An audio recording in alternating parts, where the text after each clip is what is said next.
Hello, if anyone's there, I still have to quickly find where the heck my OBS software, streaming software, put the chat window.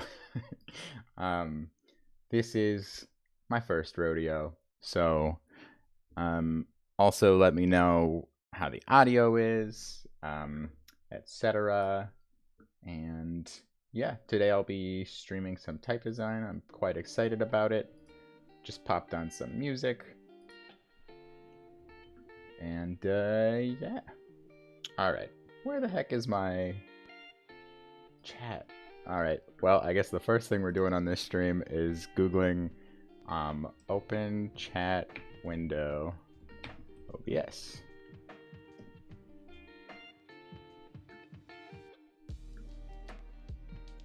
Run OBS. Thrilling content, I know. Yesterday it was just opening for me by default.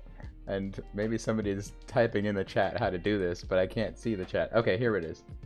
Oh, nice. Ooh, and stats. Cool. Oh, Sophia, hello. Thank you for joining. That's very kind of you. Nice. We got a chat. This is great. We got some stats. Ooh. What kind of stats we got here? Very nice. It doesn't tell me how many people are watching, which is hilarious. I can't imagine it's many people, but that's okay. I'm just gonna chill and make some type. Yeah, I literally can't see who is here. So if you're here, I guess you'll just have to chat to let me know, or you can also fly stealth.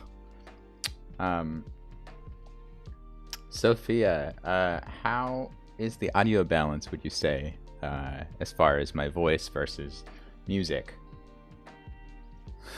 yeah, I realize that. I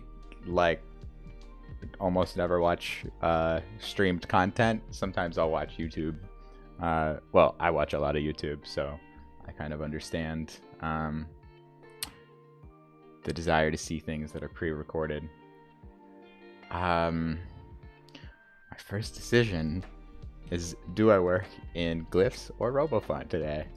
I'll be starting a new font, so I can kind of take it in either direction. I guess. Oh, probably more people use Glyphs, so awesome. Thanks for letting me know about the audio.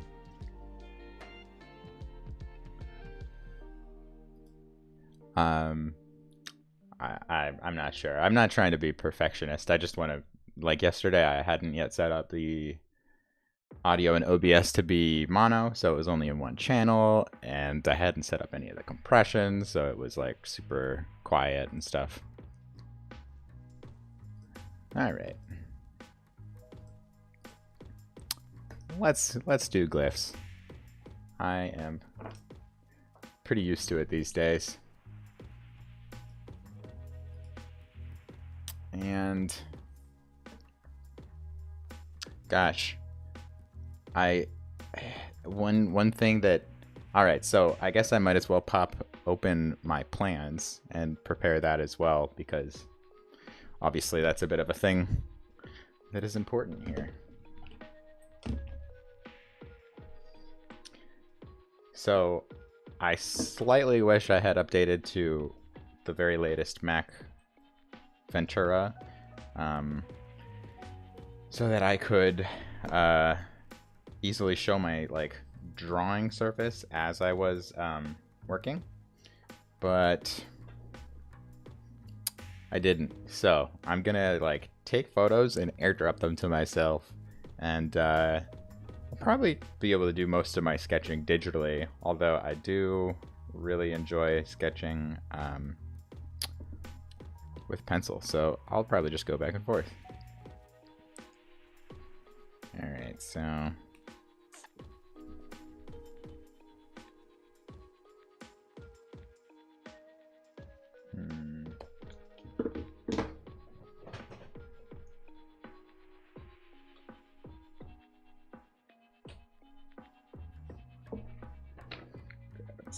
paper to put behind.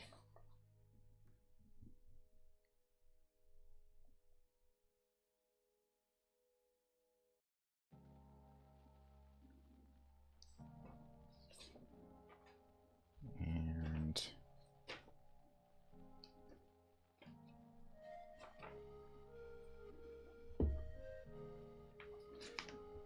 so I guess I might as well share that one as I am going here.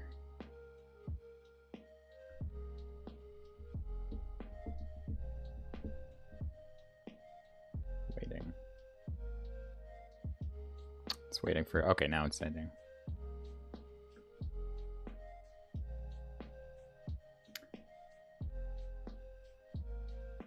Felix, thank you for joining. I don't know. I think I've been, oh well.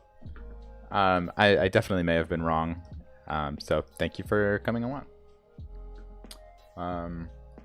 Yeah, you can obviously do what you want. I appreciate you being here. Feel free to, I don't know, go about your day or chat as much as you want. So what I'm kind of showing here is the early exploration. I kind of posted on Instagram and such a few ideas about what I might do today, and sort of the most common response was that I should do the top idea here, or rather the top idea I'm about to post on my screen. But I had actually drawn an earlier exploration of it the other day as well. Literally the same letters. These, like, this kind of started with the E. I saw this really interesting diagram kind of the deltas in a variable font, just a sans variable font in RoboFont Skateboard. And it kind of got me starting to think about, like, oh, what if there was kind of like a crystalline growth structure, or just like some extra spikiness on some fonts, some letters. So yeah, I kind of drew it a second time. I think the second time I drew it a little too wide. I do prefer the slightly more condensed approach here. A really tricky thing too is, like, how should I draw the lowercase? I guess it's that whole problem, like, you come up with one letter idea and then how do you expand that? I guess probably we'll just start drawing the E and see where it takes us. So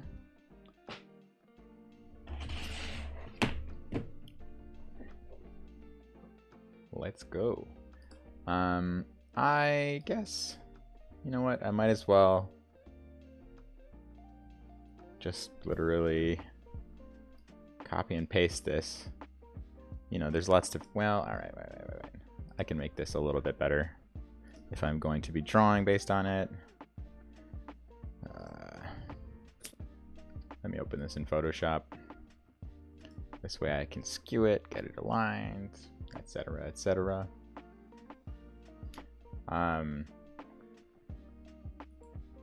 Wait, is there a live chat? Ooh, we've gotten a few spam messages so far. That's exciting. I guess that's why they offer top chat versus live chat.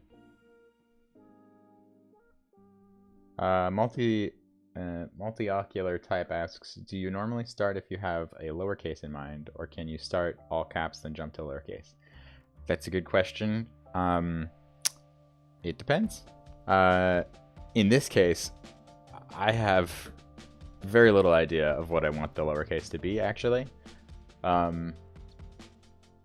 So yeah, I don't know. I kind of start from, like, a letter idea sort of captures my attention. Usually I see something out in the world, on a sign, on a gravestone. You know, those are the two main places, I guess. And I'm lucky to be in New York, where there's lots of signs and gravestones. And sometimes that'll have a lowercase, sometimes it doesn't. I try to think of what the logic is of those letters that I'm drawn to, and then I can kind of expand from there. So yeah, that's clear. Let's crop an image.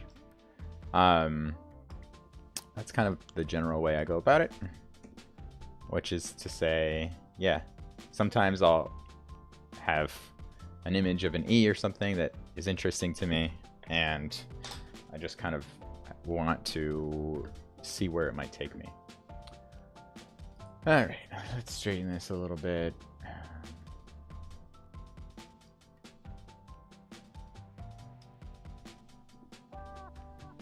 There's probably a really good way to do this. Oh yeah, camera raw filter.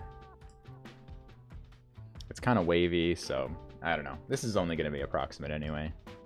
I like the camera raw filter, and I think it's in here. Where is it? Here we go.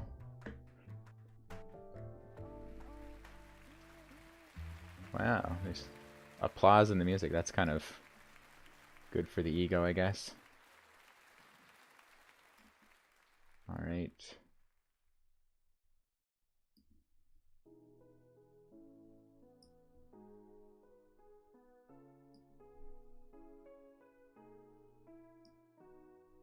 Okay. Yeah, that's pretty good. And you know what? I'm just going to crop it to really only be this little section here.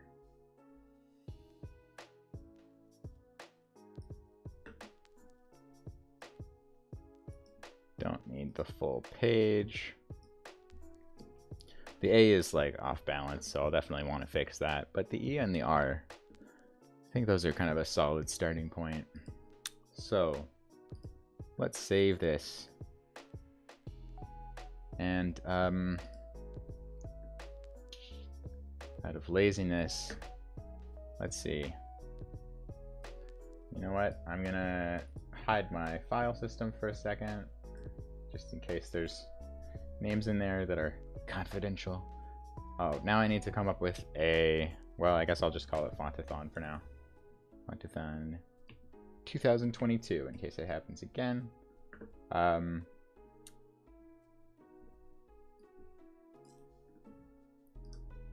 Maybe I'll call a folder scans, and let's just save this as a JPEG. Sketch 1, era.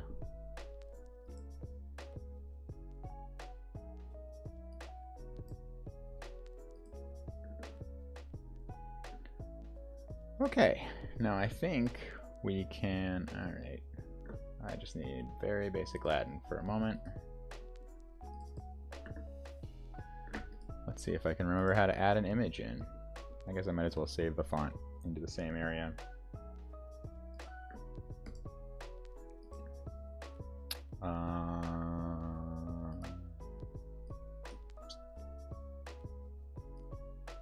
Doing this hidey thing again, just briefly.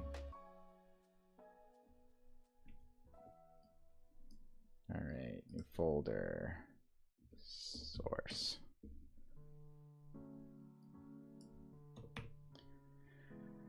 We'll call it spiky serifs for now. Oops. All right, code name spiky serifs. And yeah, still kind of wavy. Oh well. No, I don't want to save it. Who cares? All right. Okay, now we can get back to this. Hey, Lion's type. Or is it Lion's type or Leon's type? I could see like either one of those. Probably Leon's.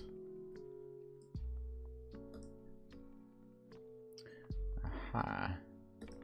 And actually, something I like to do in glyphs in many of my fonts is kind of grab the overall font metrics that I have used in like name sans so that this kind of aligns, or in my other type, and I'll change it if it makes sense to change it, but then, you know, why not have cap heights align anyway?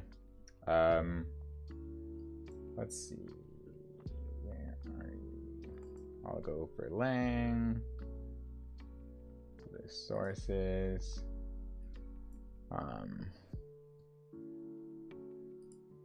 and I've got various explorations in here, as you can see. I guess we'll use Lang Light. Oh, wait, no, this is the wrong one. I was exploring a text version. Nope. Not what I'm trying to find. Darn it.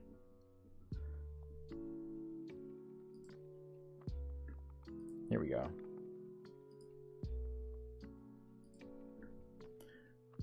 An amazing thing about streaming is that I feel like it like decreases my brain power by about 25%, which is pretty exciting.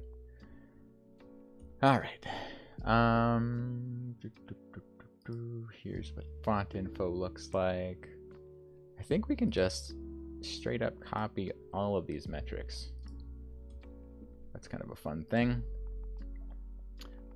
We'll call this light because it is kind of light. Let's see.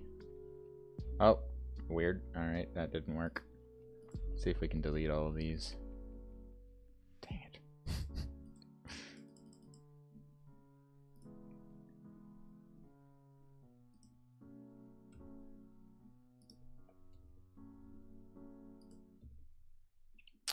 All right, so now it's a starting point. Yeah, it's a starting point. Oh, I guess I need to figure out an italic angle, because I might abandon this plan, but I'm going to try to draw this as italics.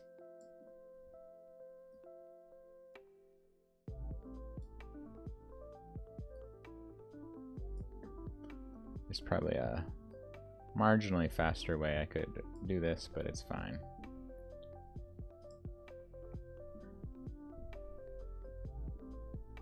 Lion's type equals lion's type, like the animal. Cool. Is it a... Hello, Valentina. Thanks for joining. All right, so one question is like, whenever I blow up a sketch like this, is suddenly a sketch can be so appealingly open-ended. So like, here's kind of the initial sketch that I made of this. Here's the idea. It comes from like how the deltas move in a variable font from light to bold, and then kind of taking some of those and adding them to a serif. Kind of a strange way to get the idea, but I guess at the start I'll just make these nice rectangular cutoff serifs because I feel like that tends to be a good way to go. Maybe I could do them as like rounded serifs, like that kind of looks cool, but it sounds like a huge pain, so I don't know about that. All right, let me just start going here for a minute. And I've got to figure out the italic angle still, but you know, we'll get there. Just gonna really rough it out here.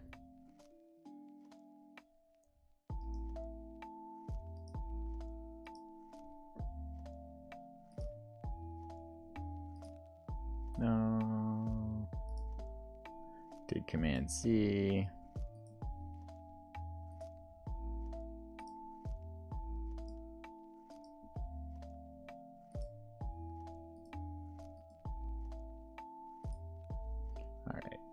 So now, what? Okay, I know there's, let me lock this image real fast. I know there's a way to, okay, here, I guess. Yeah. All right, I guess if you hold Alt and Shift, then that allows you to kind of double click on a line and set Extrema. It's kind of working in a slightly weird way, but oh well, better than nothing. Or rather, they snap to like 90-degree angles, which is kind of cool.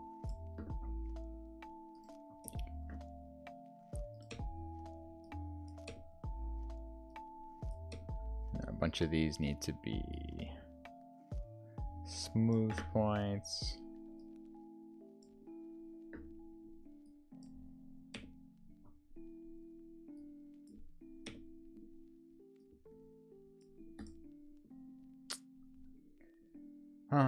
Could you do the middle split serif with a huge corner component? Good question. I don't know. Probably. I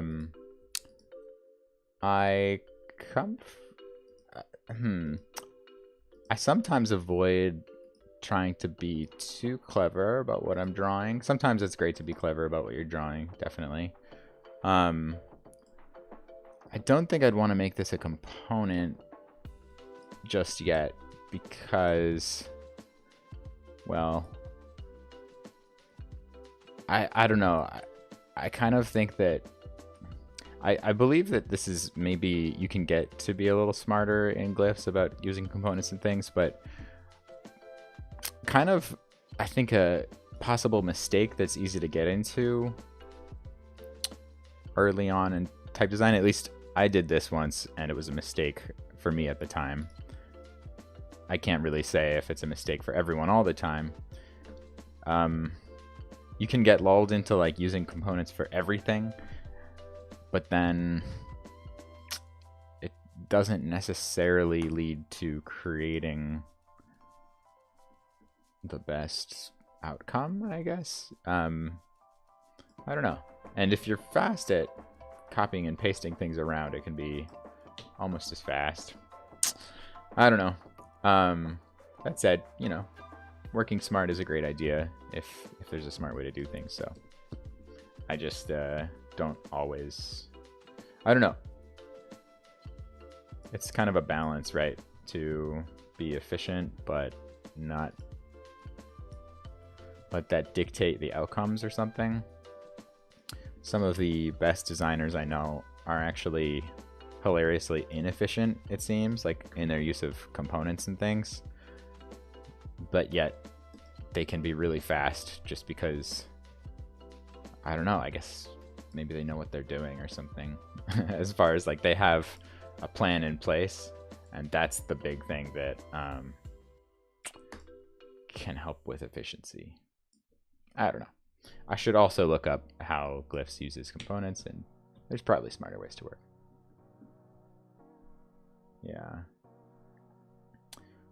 Yeah, that's true. Sometimes it can feel overly mechanical if you use components too much. That's very true. A lot about type design is making things feel like they fit together, but not necessarily like it's overly rigid or too simplistic of a system, or what's it called, like a module font or something, or no, there's a name for this. Yeah, kind of a font where you like put pieces together, which is cool too. But people like Fred Schmeyers, who makes like some really beautiful type, have said that like they deliberately try to avoid working in a way that would be too perfect or too repetitive. They almost like put in specific mistakes or differences between letters where you might imagine that they would repeat perfectly, and that kind of creates a more lively texture on the page.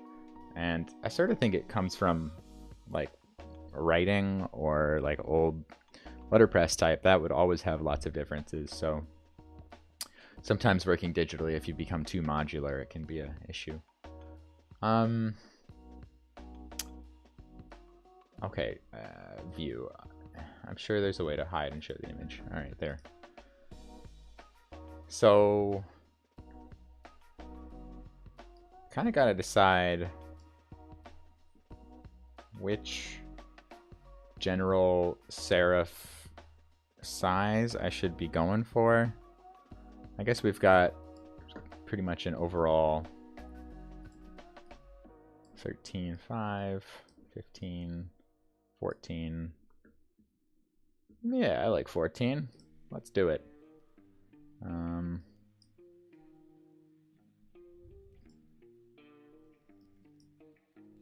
Those both at 16.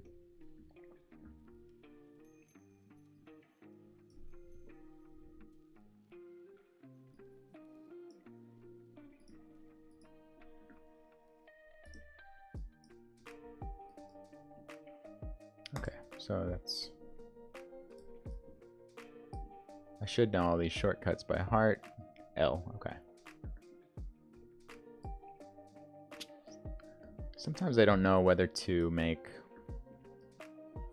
serifs the exact same dimension as the thin strokes, or to make them sort of a little pointier. It could be a... Maybe it depends. Those are a little too pointy, I would say, though.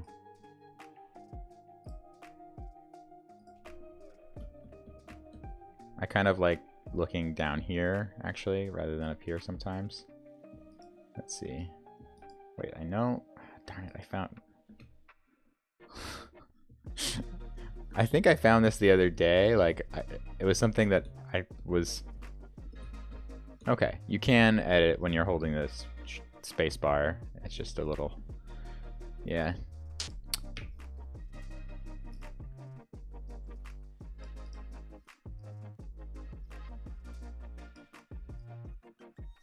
Wait, come on.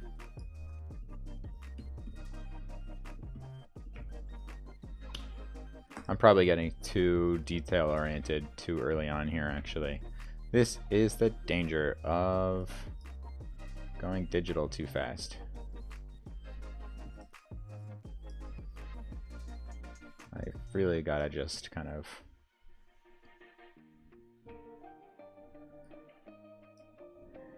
Alright, 12, 12.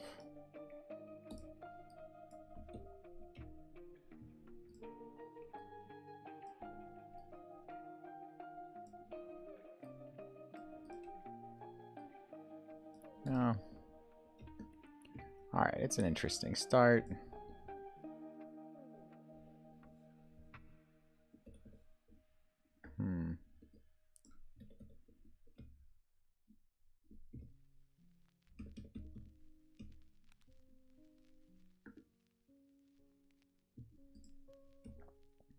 I see these are different. Okay, I like the bottom one better.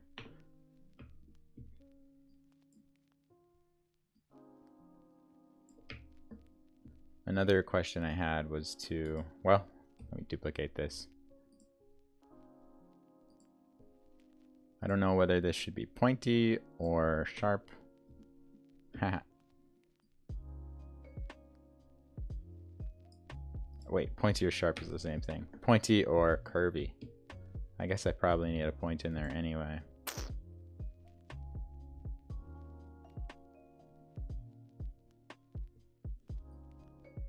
Nope. What? Alright. You're not supposed to do this, but I might. That is, you're not supposed to cross off-curve points, usually. But it kind of works in an interesting way here. So I might do it anyway. I don't know. Alright, and then let's check that whether our points are sort of similar. 72.2, 76. I don't really want it to be any bigger on top, so 72.4, 72.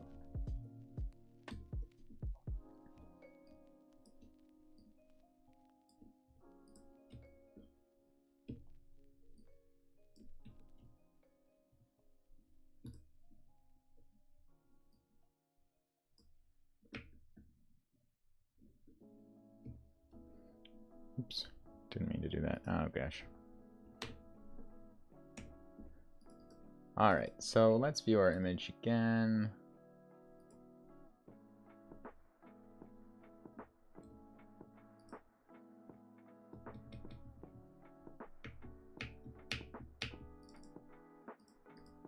Unlock image.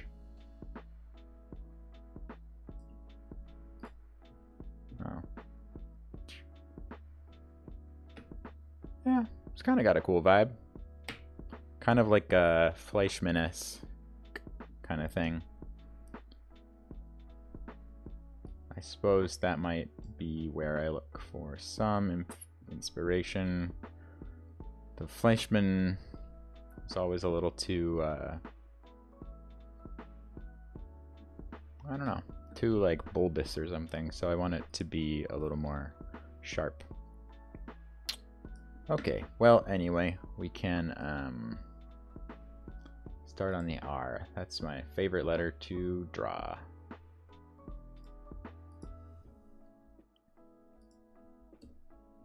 Oh, and I suppose we should figure out the italic angle.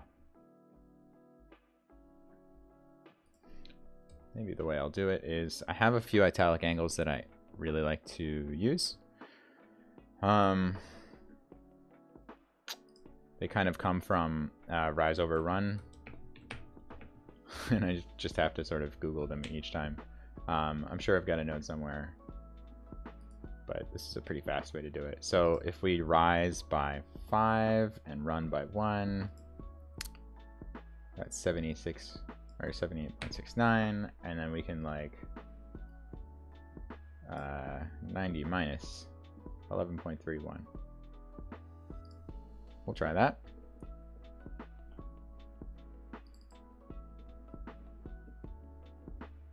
Not quite enough. So let's try the next step up.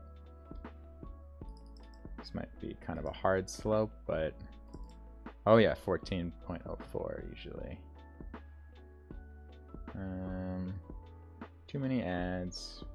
Pretty annoying. 1404. That is the italic angle in recursive. Okay, that's looking great.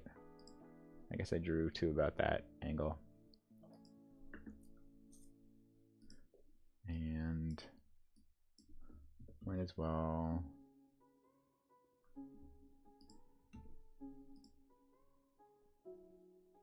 It's annoying to me. If you know it in the chat, is there a tool that will tell you the angle of a selected segment?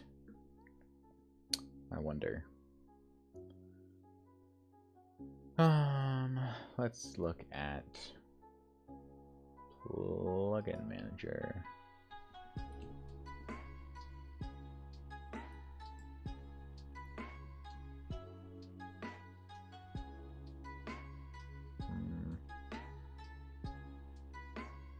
Aha, this is the kind of thing I want.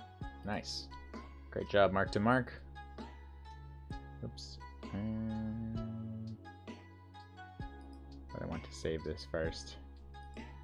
Alright, let's restart glyphs.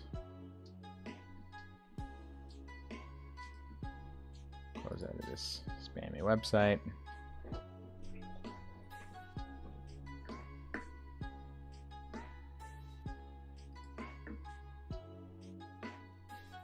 Spiky serifs.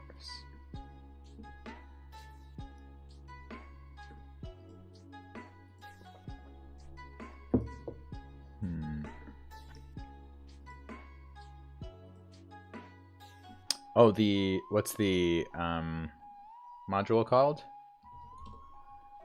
If that's what you were asking.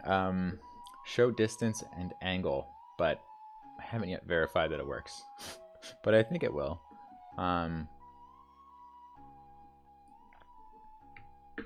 Just trying to like figure out where it would tell me that information.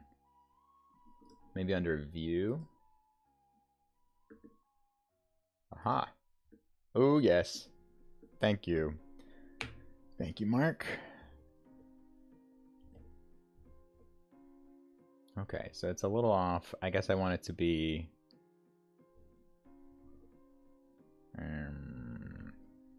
75 point. No, yeah, 75.96, I think, was the thing I wanted it to be.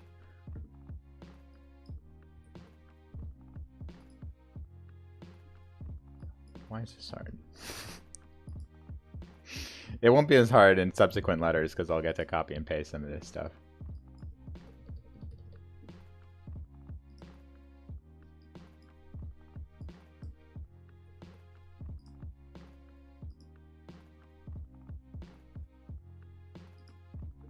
Oh well, okay. Once again, I'm getting hung up on details that don't matter too much.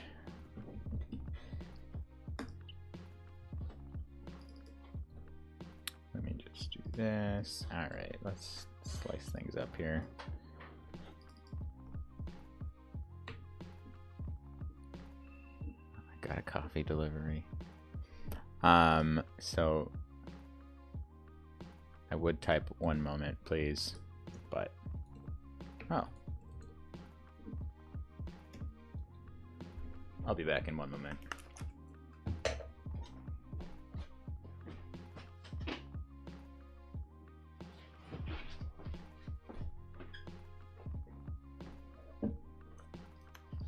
Okay.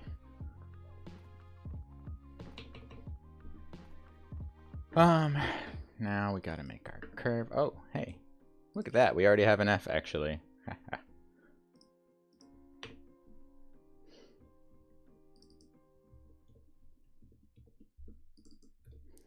mean, it's a start at least. It'll have to be more narrow and such, but it's a thing.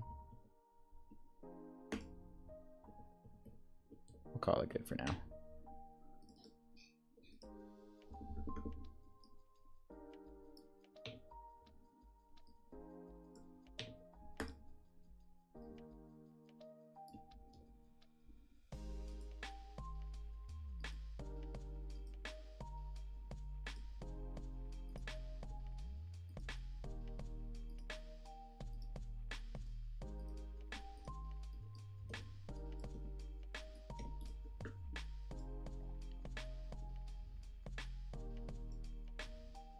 Oh, I guess I could show my image, right? Show image. Come back, sir.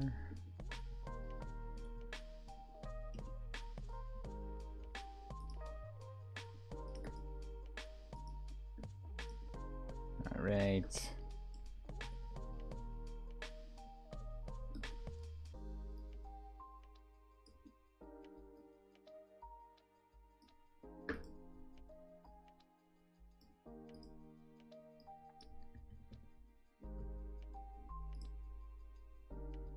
And I kind of like using images just to get, or like using sketches just to get an early impression of what curves might be approximately right. It's a lot easier to draw a good looking curve for me with a pencil. If I like don't know what it is yet. Yeah, it still looks like crap, but we'll get there. Let's throw on a leg.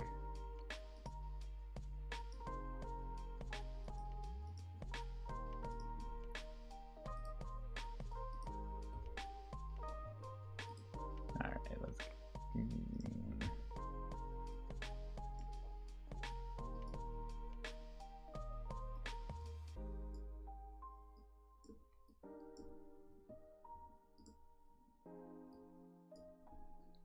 Okay, that's enough image, thank you. We got a reverse. Oh no, what did I click? Reverse. Focus on selected paths is something I've never used before, so I don't really know what it means.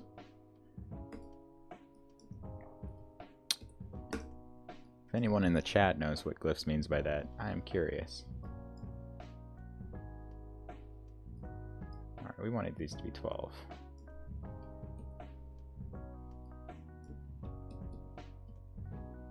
I guess I should just create a global guideline for this. guide. I know it's here. Okay. And let me pop it over here. Make global. Cool. We're gonna also do a global guide up here. This is 12, right? All right. Add guide.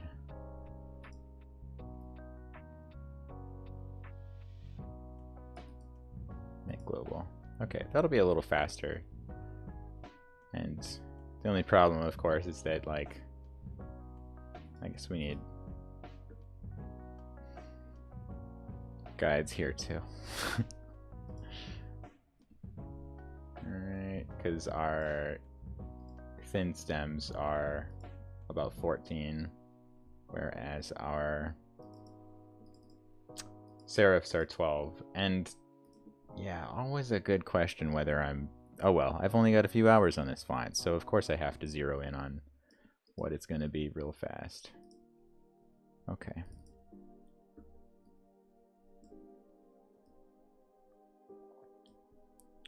Okay.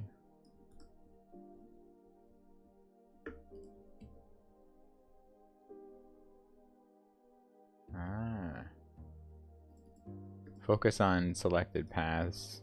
Oh, haha. Interesting. So it hides the, like, complexity of this path. Oh, man. Oh, clear focus on paths. Huh, that's pretty interesting. Hey, Chris. Thanks for joining. Right now, I am starting to explore this sketch in a digital font, and I don't know what this font should be just yet, so we're kind of right at the beginning. I have some ideas, but yeah. We will see where they lead to. I don't usually start a drawing in an italic. It's kind of a weird and potentially bad idea. But I don't know. Sometimes potentially bad ideas are potentially good. All right, I'm gonna remove that so I can add this kind of detail of the sketch where this was kind of a nice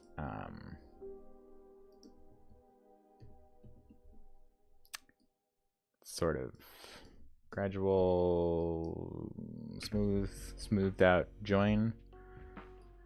And I'll probably open this corner again so it's just a little more controllable.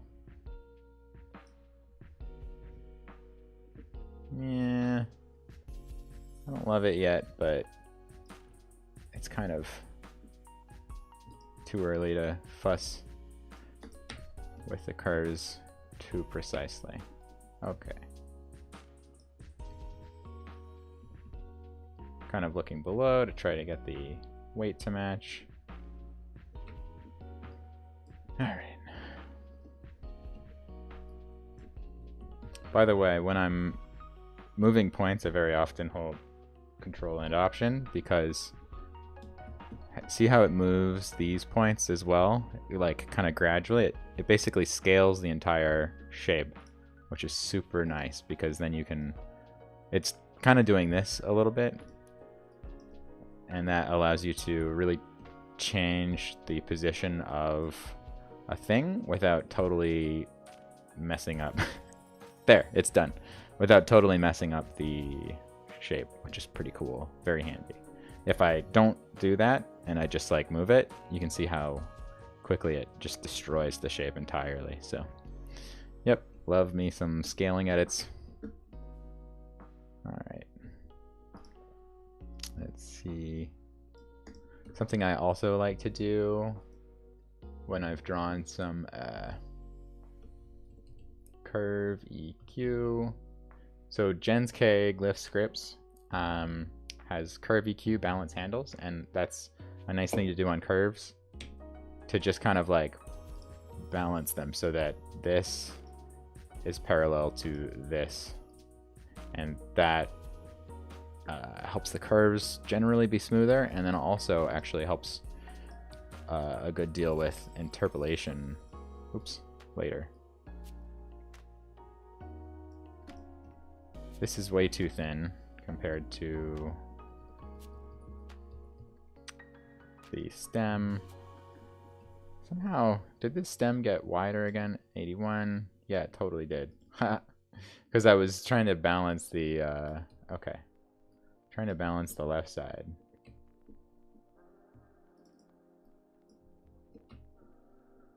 Okay. It's looking more balanced, I guess.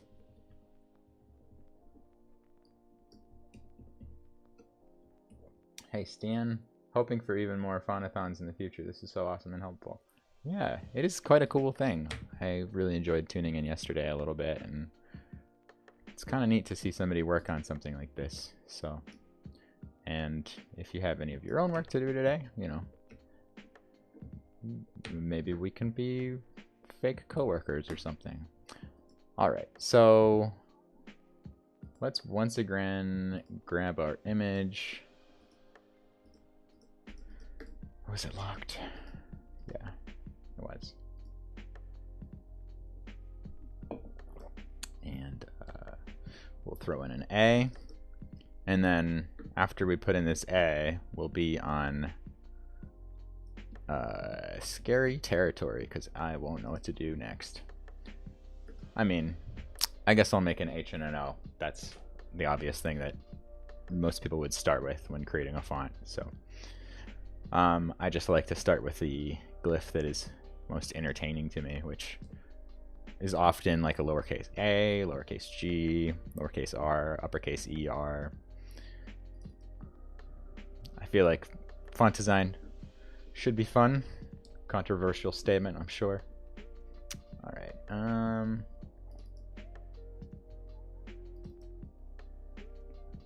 So, all right, I don't know if this is a silly way to work or not, but we're going to try to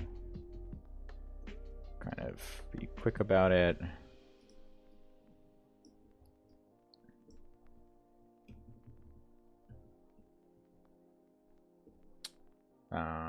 Designing my first ever font as we speak, aiming for a sturdy sans with small quirks here and there. Awesome. Best of luck to you. That's a good project. Starting with a sans is actually can be pretty hard, but my first font projects were kind of sans.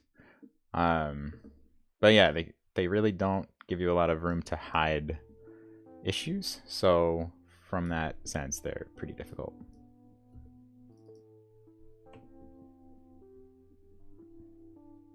Feel guilty for not starting with the lowercase n.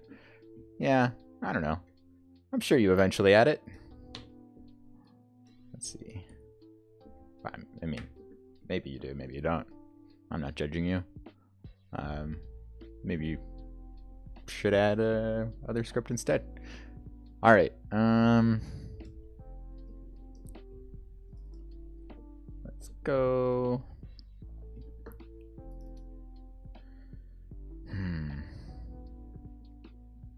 I guess I can. Will this work? No. All right, that was me being silly. How will this look?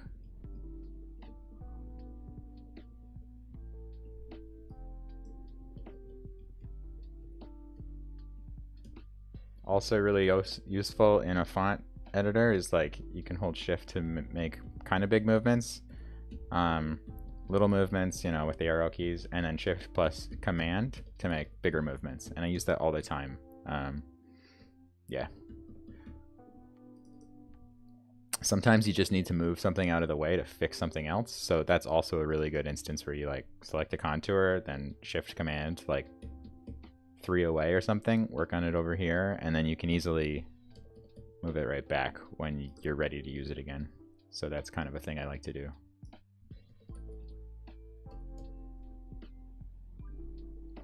Kind of want to get the hard stuff out of the way.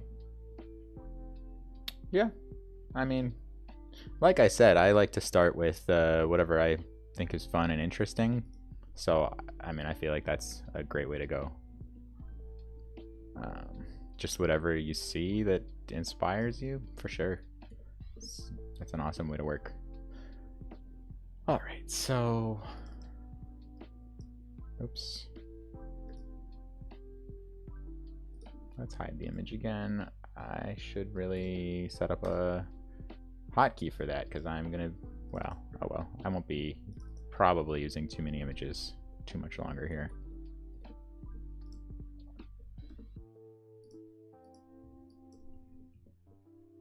Oops, we need to reverse this contour. I always try to keep contours going counterclockwise. For a long time, I didn't think it mattered. Nope, that was not what I should do. But actually, if you've got, I found this out the hard way, that if you've got, say, an eye where the body is one way, say, counterclockwise rotation, which is kind of the right way to do it for drawing in cubic curves like this. And then the dot is the alternate winding direction. The dot will render either too big or too small on like Google Chrome and Mac and stuff. So for my name Sans family for a long time, I had this exact issue, and I thought like, well, I guess I just have to make the dots really big to like work on screen. But then in print, the dots looked silly, like way too big. Like I was just being weird about it. I wasn't actually trying to be weird about it. I was just trying to optimize for screen, but I missed that thing that actually, yeah, winding direction matters. It doesn't seem like it matters when you're designing a font, because it only matters that winding direction is the same for the overlaps to work how you want them to. So, all right, here we're doing that scaling edit again to kind of keep this curve looking okay. Control option as I move things.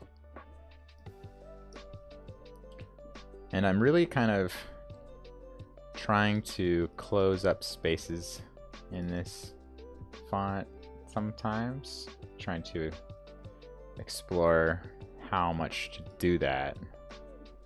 But that's kind of a thing I'm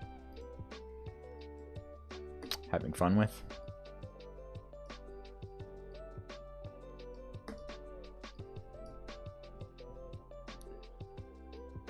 All right.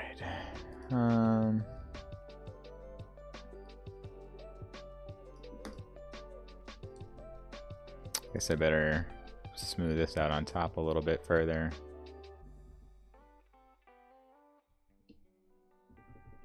Trying to get the approximate width that I like.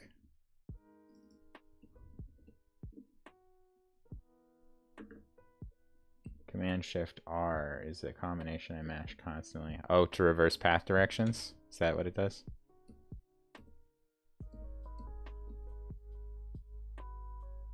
Oh, thanks. Akimbo, what is your first name?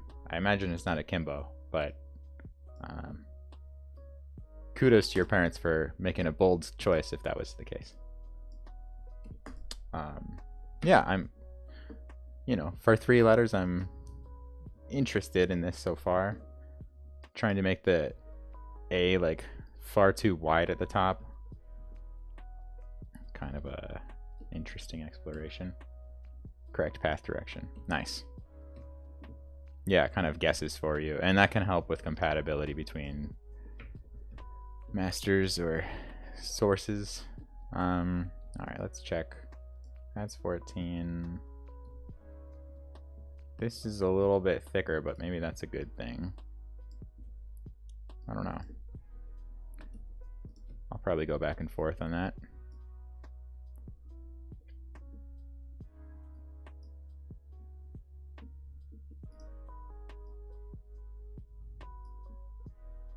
Alright, let's look at our sketch again. The A is even wider in the sketch.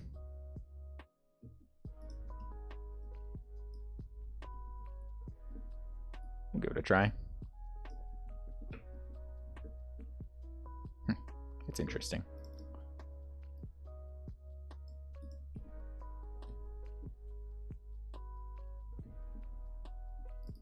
I also wanted to try... I kind of like the E with the rounded inner part, actually. I'm going to delete this Alt-2. I'll call this one sharp. And I think if I correct this name to just E, will it auto Unicode it? Hey, it does. Glyphs is so easy. So fun. Alright. And I'm gonna make an alt where these are offset, and then also try doing them wrong a little bit more. And by that I mean I'll try to make them like kind of align more exactly.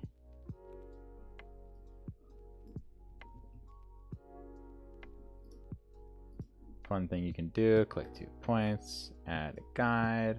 Nice.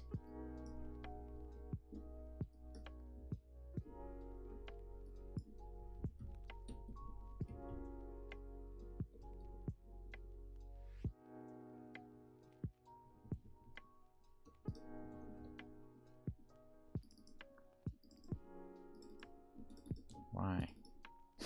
Sometimes I try to click into a glyph and it just doesn't go. Thank you, Akembo. Just had to fix this one going. Multi-ocular type. Were you talking about path directions and stuff? Yeah. Was it that you weren't, like they weren't interpolating at all, or there was just subtle issues? Both can be super annoying, obviously. All right. I'm gonna pop an egg trap there, maybe.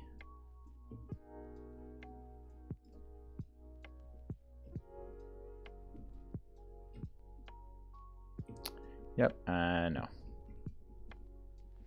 That was definitely a case where I was getting too carried away with specifics too early.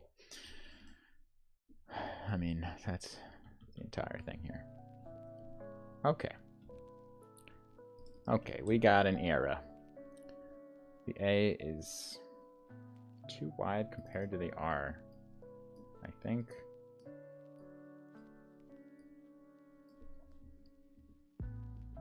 Balance that a little bit better. I want it to be slightly compact as an R, but yeah, okay, I need some control characters before I start futzing around too much more. Let's give me an H. I could do better. Like this.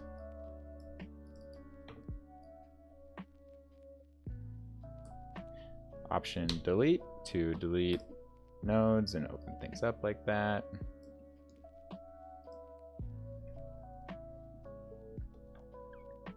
And I guess I'll just get one of these correct and then start mirroring it.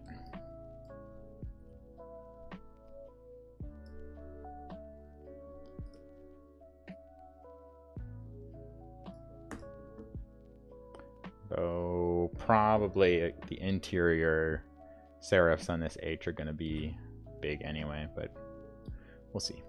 Let me cut this a little bit further. Copy, paste, 180, flip.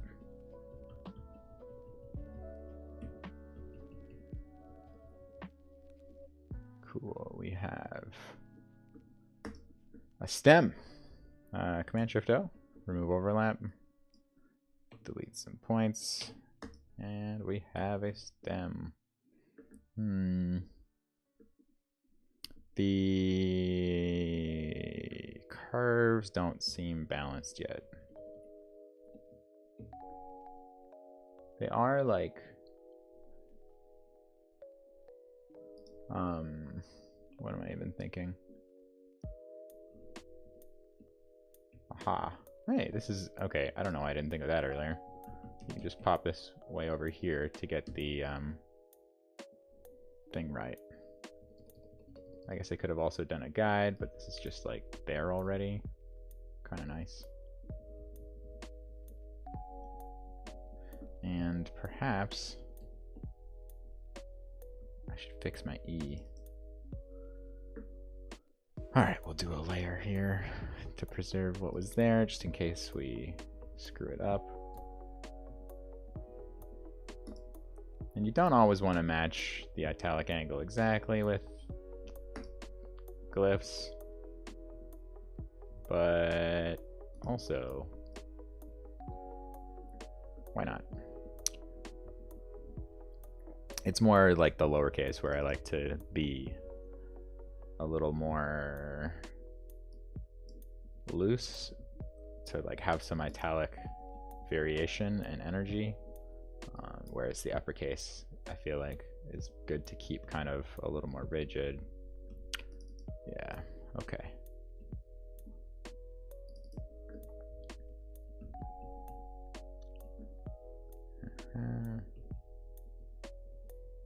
Trying to imagine how wide this might want to be next to the others. I don't know. We'll give that a try and adjust it.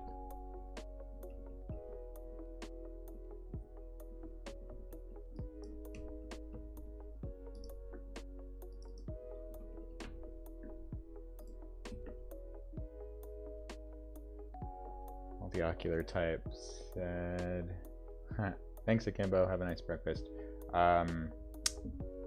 Past directions were screwy because I drew the medium and bold at different times, so random letters. Oh yeah, I mean, I have spent many hours like correcting path directions and correcting compatibility between sources. I think it's just sort of inevitable. Unless you're literally drawing one glyph at a time across multiple sources, which, you know, sometimes that's the right way to work, but not always. And multi-ocular type, just as a warning, it is possible to correct compatibility, but have different pathfinding directions, and that'll subtly mess with, excuse me, the like way the font is rendered on some systems, including Mac at least. Maybe they've changed that in Ventura, but like at least multiple Mac versions I think that I've tested on, like yeah, if you've got that like body of the E in one direction and the dot of the E in another, the dot will be too big or too small, and then that kind of like the subtle way that some contours will be slightly thicker or slightly thinner, like I think that probably happens across the font. So you may have already taken care of that, but and if you're working in glyphs, if you do correct path directions, it will probably tell you to like, it'll probably help you do the right thing.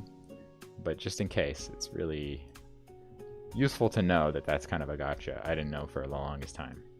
You could have compatible sources without having necessarily the correct thing happening. All right.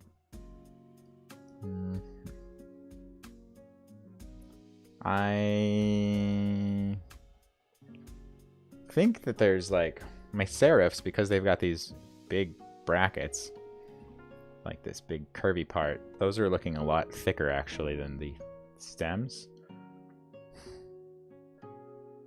So I guess maybe I'll just bump up my stems slightly. That's maybe looking more balanced. What is that? That's 16.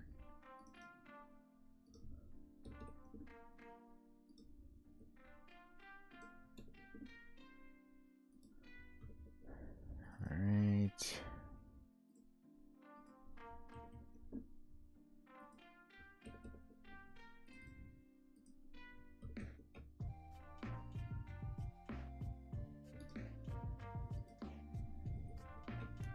All right. It's possible I'm gonna have to pause this royalty-free music in the midst of the stream at some point, because, oh man, I don't know.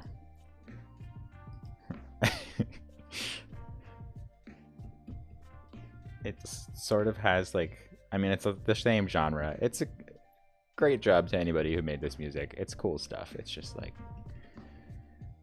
gets to sound the same-ish to me in a weird way. I mean, whenever you're listening to music you're not familiar with, I feel like it'll end up looking the same. Hey, we got our first word, Hera. I think that was like a Greek mythological god, perhaps. Interesting. I feel like this does have to be slightly wider.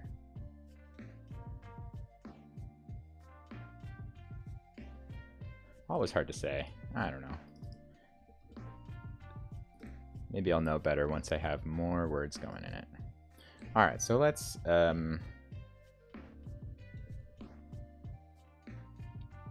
cool.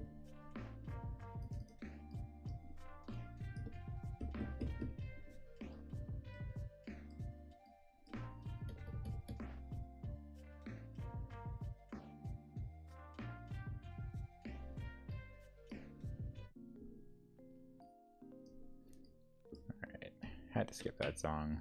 I don't know why.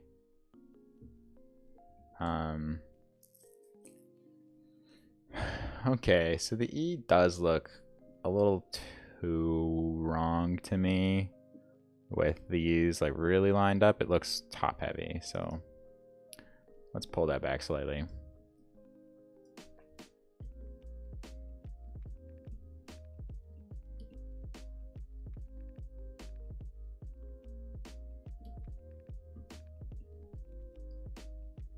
This middle's too far out too.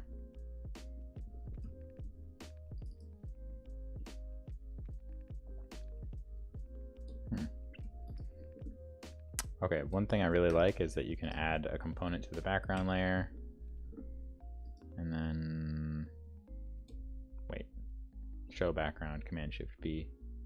And so if we want to, for instance, try aligning this exactly, we can. Kind of cool. Suppose I might as well make that the same. Side bearing wise, and needs a bit of extra space to sort of balance. Hard to say how much.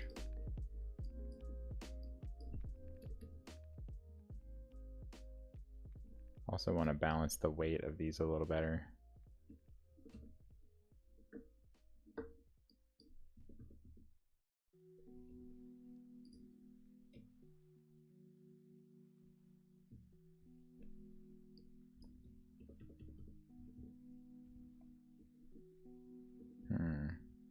Tough thing is that when I balance the weight a little better, they lose some of their spikiness. So I'll probably go back and forth on that a fair bit. All right. Then we want to do our O.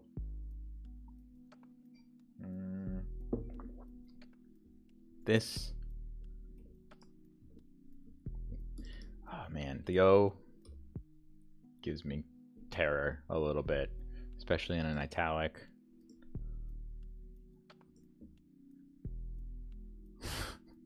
It may never look right. We'll see what we can do. All right.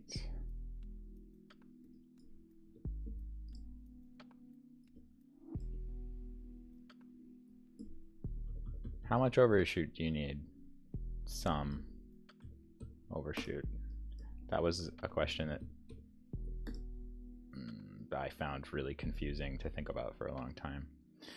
The main thing to realize is that to make optically matching overshoot, the wider the curve, the slightly more overshoot it needs to look like it meets up with the overall heights of things. And then really narrow curves maybe don't need as much overshoot, and I kind of resolved that in my head. Like, you're not going to give your probably your like basic letter I any overshoot. It'll be cap height and baseline. And so basically like a narrow curve like a 0 is closer in shape to that I than like a wide shape like a really round O. The other thing like is apparently in a condensed font, you'll want less overshoot than in a really extended wide font. But then I feel like there are also exceptions to those rules. Like, you know, sometimes in a display font, you'll be setting it in really tight boxes and things, so maybe varying the overshoot or having any overshoot at all maybe isn't always correct. All right.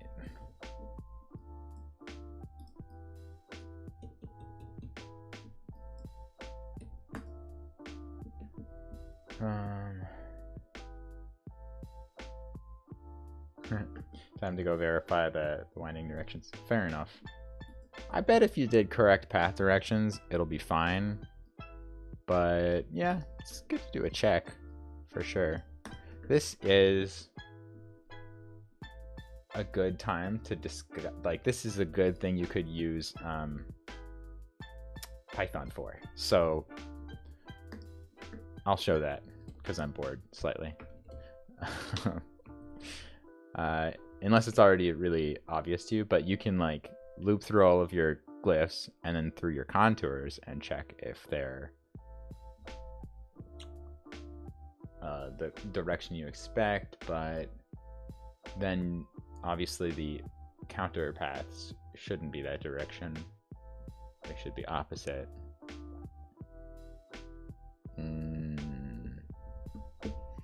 Let's see. Okay, Glyphs has this long document about Python usage, and that has some examples in it. And then there's also this Glyphs scripting tutorial, which I really like. Tutorial. Let's see if I can find it. Here we go. This is gold if you're ever looking for ways to use Python and Glyphs. It's very handy. And so for instance, the concept of a loop is a way you could loop through all of the glyphs in a font. Stop me if I'm explaining something that's already, like, you know, totally obvious to you. But let's see. So, yeah,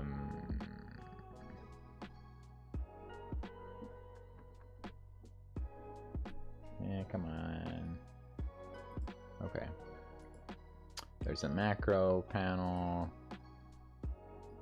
Nice. So I already actually have something maybe that set the guides to clear out a guide for all layers and all fonts. Print layer. Let's see what this does. So if I command enter, oh, it'll just tell me. Oh yeah, because maybe global guides are in layers. Let's just say font here, glyphs font. I think this pulls up the kind of top layer of font. Let's see. This is where this is useful. There's fonts, and they have glyphs inside them. Then glyphs have layers. Then there are shapes inside the layers. So what I kind of want to try is seeing if we can determine the winding direction. We can in the shapes. So let me look at this again. So glyphs. For glyph in font.glyphs. Let's see if I got that right. Glyph. Aha. So it's printing all of our glyphs. And then if we say for layer in glyph dot layers for shape and layer dot shapes. Let's see if this will work. Print shape.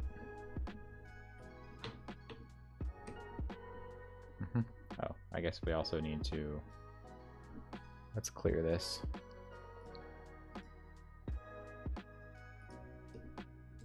And it's pretty easy in this font because there's almost no glyphs actually drawn so far. But you can see, you can start to see how this works. And if I say like, what would be tab? Is that a tab? Yes.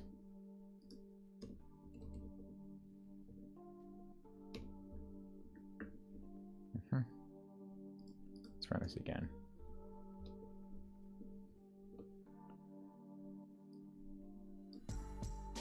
And then I think I can just say, I'm kind of speed running this. You could figure it out a lot better by reading this scripting glyphs part 1. Let me paste that in the chat. I love that whole tutorial. It's like 4 parts.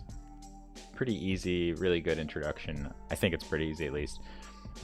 It really starts from the basics and explains things nicely. So we want shape dot direction. So we're almost there actually. So it's -1. Oh, that's interesting. Let's go see what -1 means. Probably would mean counterclockwise. Yes, -1 for counterclockwise, 1 for clockwise. So then we could say if shape.direction equals 1, so let's comment this. If shape is clockwise, then we can do this. Oops, that is not what I wanted. No, come back. Let's clear this and run it. Oh, I literally have no clockwise shapes in any of my paths so far because I don't have any counterforms. So if we quickly make this O, it's gonna look like crap for a moment.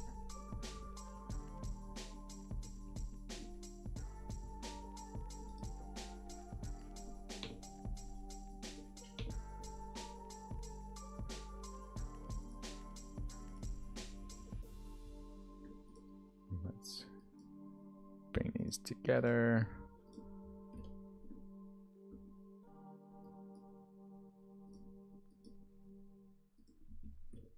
Aha. Okay, so now we can see here that this is counterclockwise, the outside, and then the inside is clockwise, so our script should report that to us.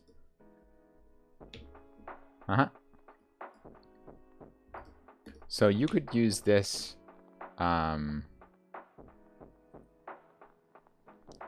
we could make it slightly more clear. We could say, let's see if this is okay. So clockwise, and to be fair, I don't know if this would work in a multiple source or multiple master glyphs file just yet. Contour in glyph.name.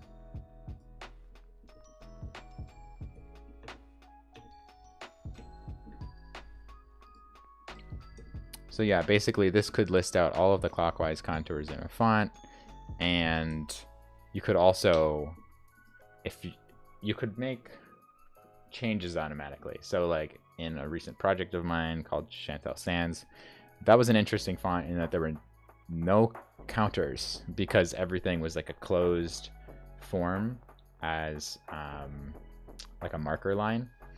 So that was a fun one because I could just run a script like this to detect any clockwise shapes and then reverse them to counterclockwise if they were found. So kind of interesting. In most fonts, you'd have to be more careful than that and just like give yourself a list of things to check. But this is how you might give yourself a list of things to check. Yeah, I don't know. I like Python for things like that. Okay, this O is looking like... Maybe I just went into that Python thing because I was scared of drawing this O. That's probably my main motivation there. All right.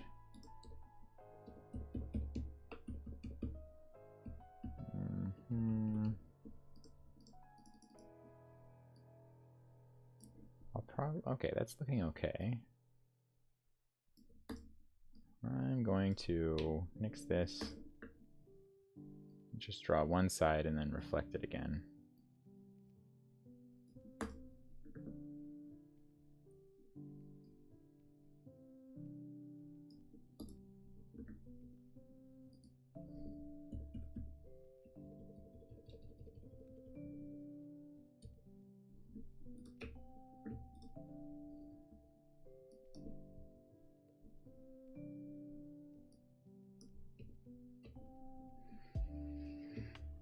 Oh god. Why does it always look terrible?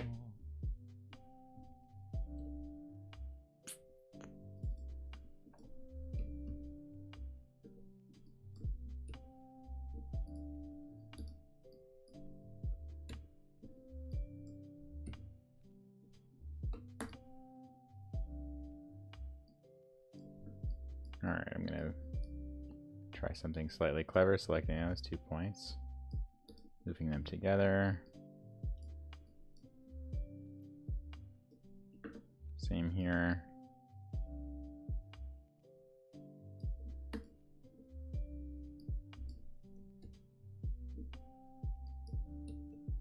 Let's run this balance curvy Q thing again. Oh, I don't have selected paths yet.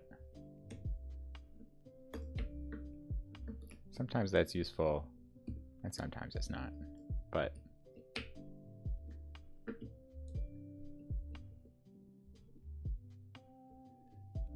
all right, well, it's a start.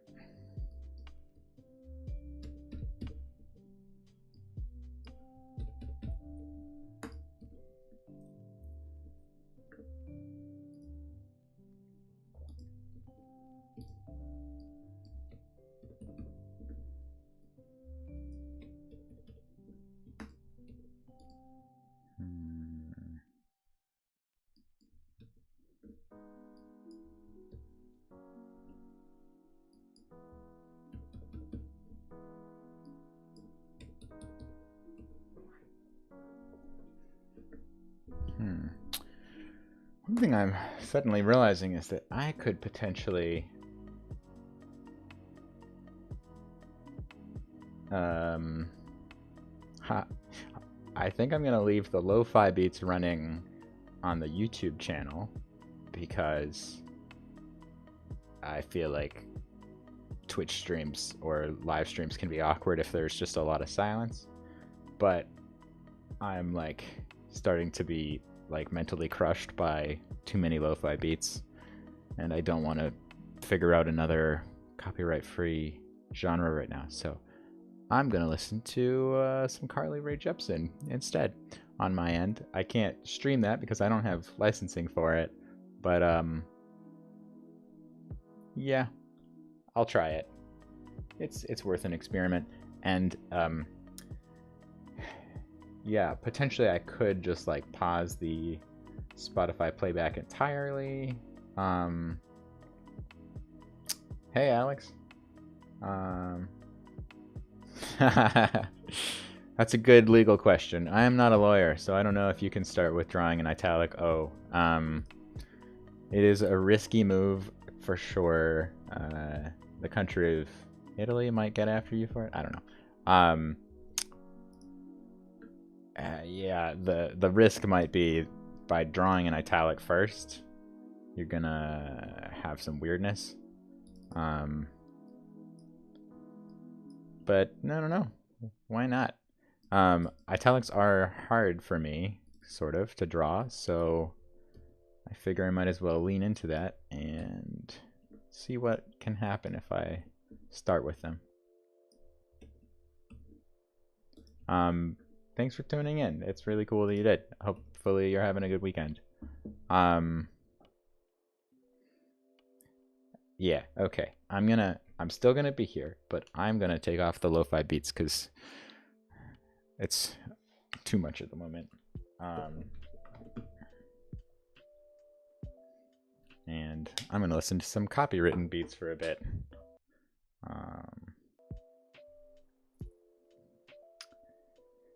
Let me pull something up. Oh no, I have to use a different app here. Risky business, I feel like. Let me pull up Spotify to make sure that I don't pause it when I'm trying this.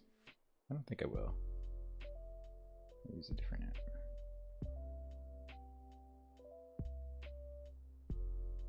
Uh-oh. All right.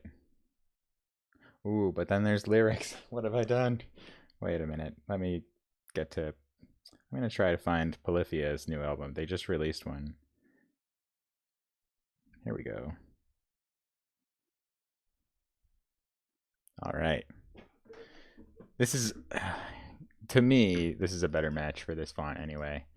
For anybody that's curious, I have popped on Polyphia's new album, which I'm sure it's not up everyone's alley, but Polyphia is a very cool kind of prog metal slash hip hop beat sort of band. They're really interesting.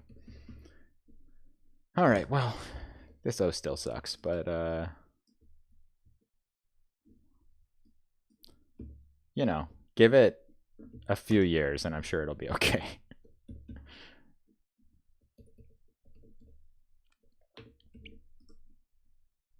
I'll correct it over time. All right, now I suppose we might as well cross the bridge into some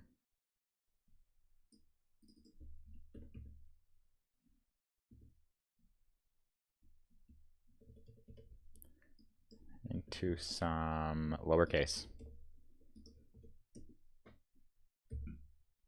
All right, so nice thing. We can kind of, for now, just start the lowercase o with the uppercase O.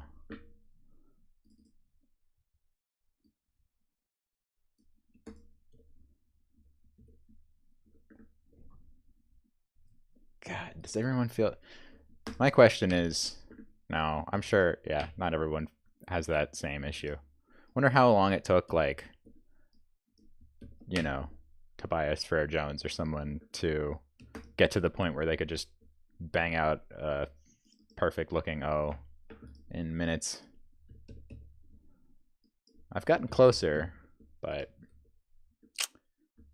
it takes some time.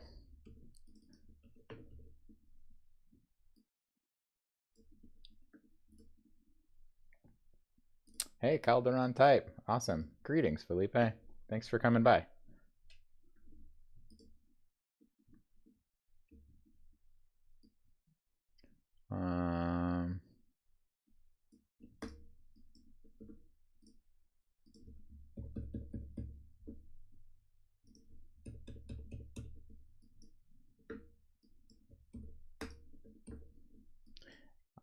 And maybe a silly question for the chat, but you all can still hear my voice and the lo-fi beats, and is the balance okay? I've turned on different music in separate headphones because I needed a break, which maybe I should be suffering along with all of, not suffering, I don't know. Whoever made these lo-fi beats, amazing, thank you, they're really cool. I just have musical ADD sometimes and really need to listen to this new Polyphia album this Sunday, so what can I do? All right, I'm gonna try a really basic approach first and see where it takes me, because now I'm doing this slightly uncharted territory of lowercase.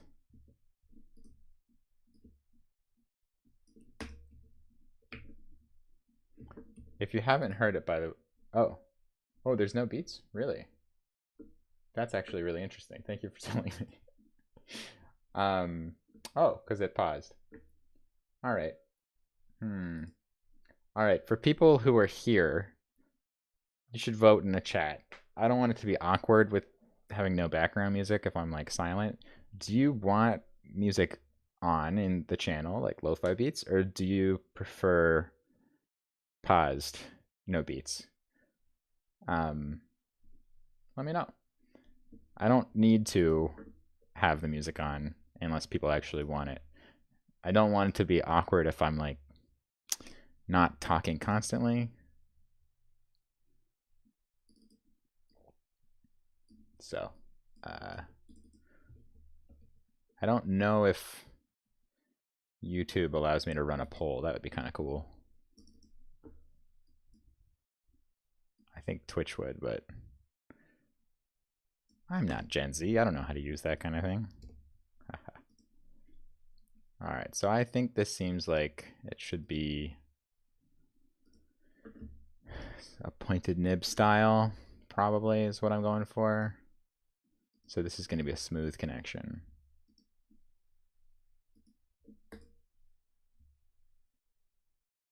All right, we got 1 vote for music. No to the beats. Yes to the beats. 1 vote for vegetables, but not music. I like it. I like it.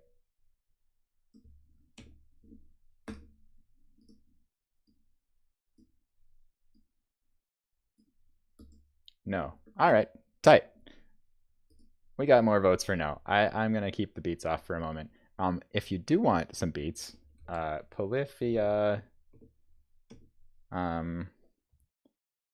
did that send? I'm listening to an album that they released on Friday called Remember That You Will Die. And yeah, if you haven't seen their video for Playing God, so good. Really entertaining. Crazy guitar work.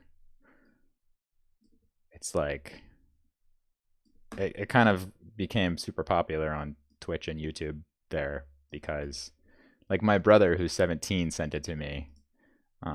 He like sends me interesting TikToks sometimes, and it came across his radar. So I was extremely excited about that because I am a fan of prog metal and things, and he sometimes likes the same stuff as me, but not always. Usually not, maybe even. This N is looking kind of funky and slightly amazing with this like bottom connection. I'm going to save this in an alt. I assume it'll work slightly better to have these open though.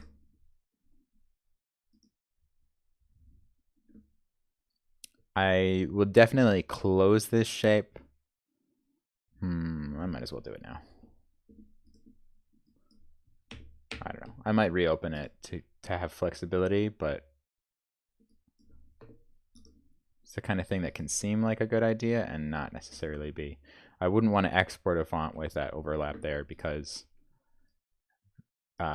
exterior overlap can kind of render with doubled up anti-aliasing and sort of create bumps, which might be fixed with the color V2 font spec soonish, but it like is a slower thing to render if the font renderer has to kind of remove overlap on its own before rendering, so that's what it would take.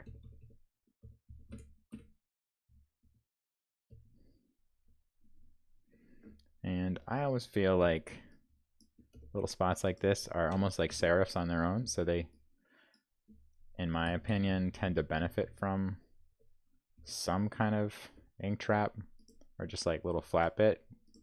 Kind of just makes the white space look more decisive, which is, I'd say, the main benefit of that.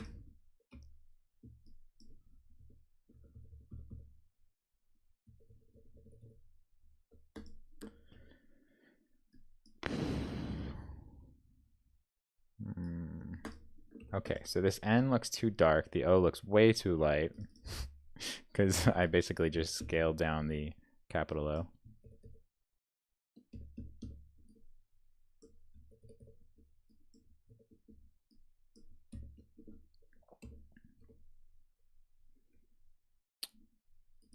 I should maybe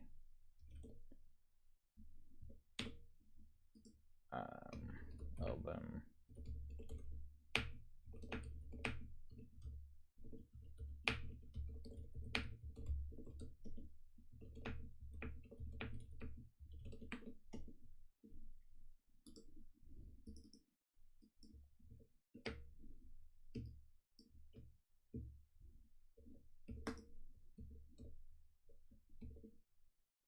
So I guess it's a question for the chat. Is anybody working on their own type today or like creative projects?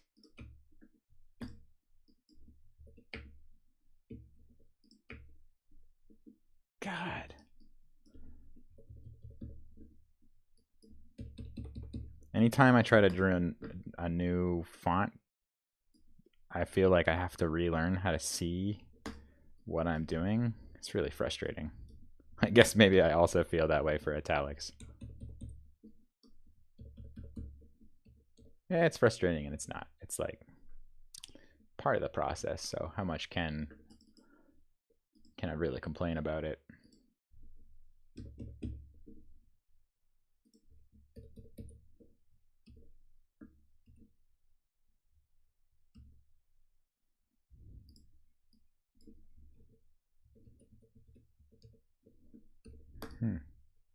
Kind of like that. Pretty sharp.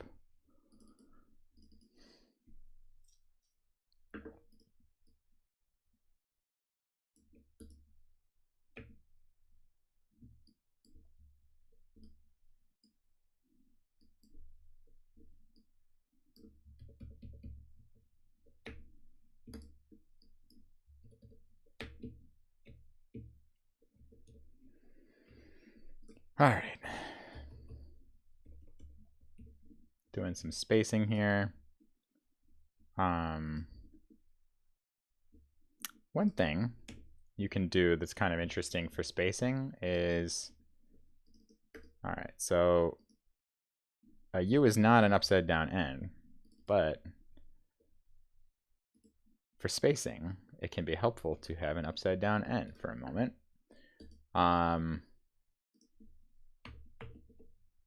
Oops. Oh. How do I turn off auto alignment?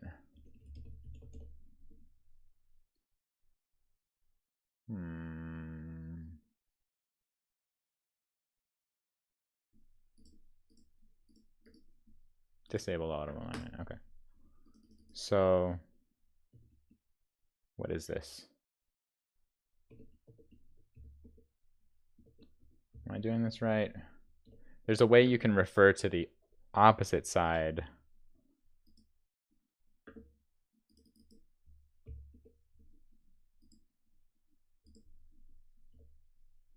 Huh, my N is exactly 600. I guess I just drew it to the box and didn't. All right, let's see if this changes. Oh, hell yeah. That's really nice. See how the U is reflecting the changes? So that's really cool because it's often pretty hard to know if the N has the right amount of side bearings and if it's got the right amount of like space between it that reflects like the interior spacing. So by reflecting it in the U, you can kind of freely move it around and like test its side bearings, and you can see this reflected in the U. Well, can you? It's not quite working how I want it to. Dang it.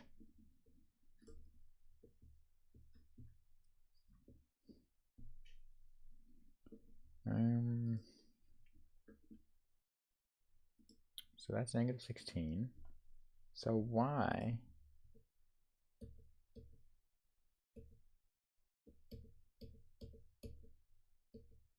Oh, because it's linking up. That's so annoying. Okay, let me try this. Will this work better?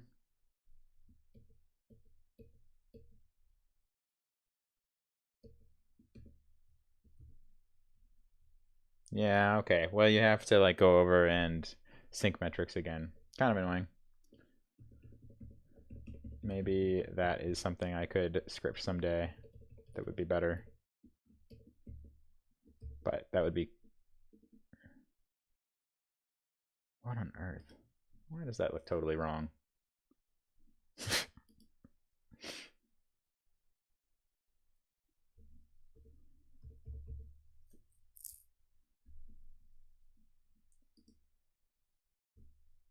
All right, apparently the Polyphia album does get lyrics in the middle of it, which actually I might have to go find a different one.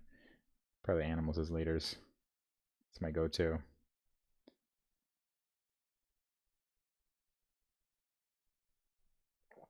They also have a really recent album called Parrhesia.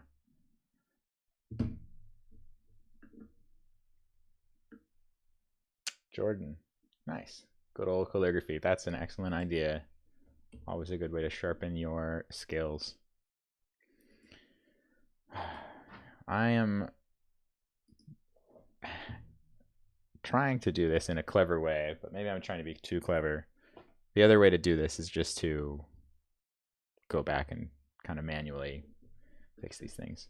Anyway, what I'm trying to do is decide on the correct amount of spacing for the N. I think my serifs are just too big. Like, so far, they just still have the same length of serifs from the capitals, and that's just way too much here.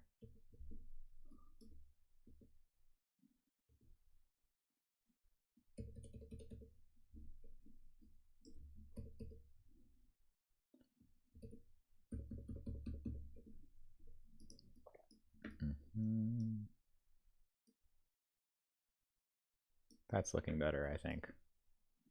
Kind of more appropriate to the actual size of the letter.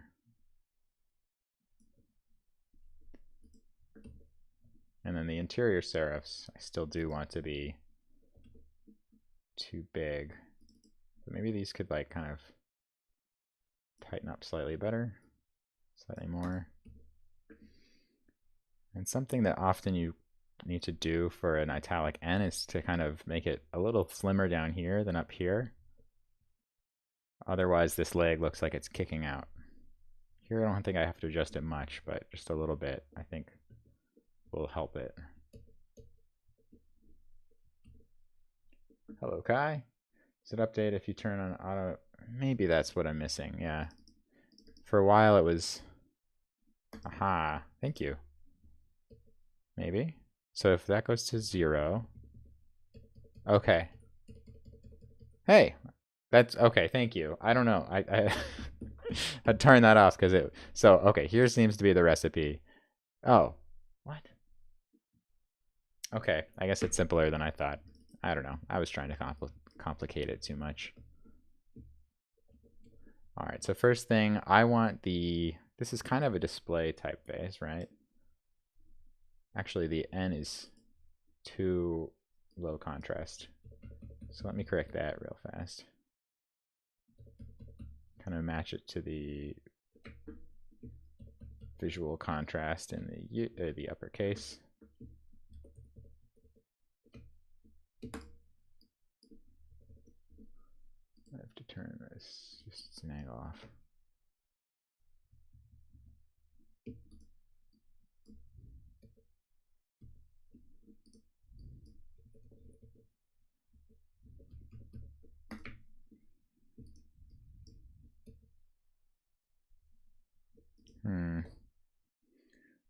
I'm not proud to admit that I think I have to go look at how like Didot handles this, just for some idea of how the average pointed nib font might do it. All right, so let's open just a sketch document.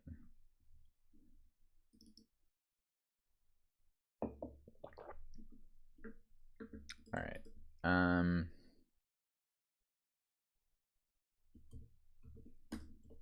It's gonna...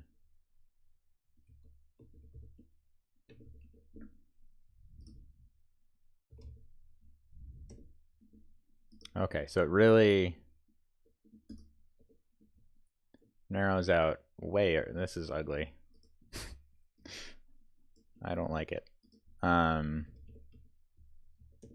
What does Times do? Oh, okay, well, Times is definitely more of like a calligraphic transitional style. Something between these.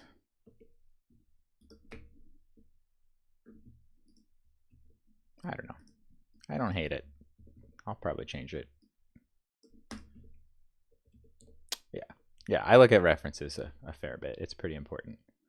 Sometimes I'm embarrassed, like, I feel like I should have a wider range of references sometimes. I don't know. It depends.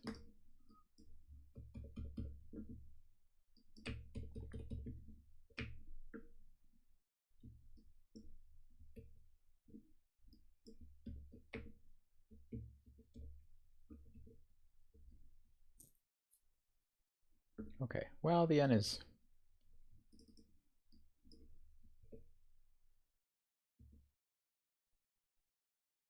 I kind of like that, actually.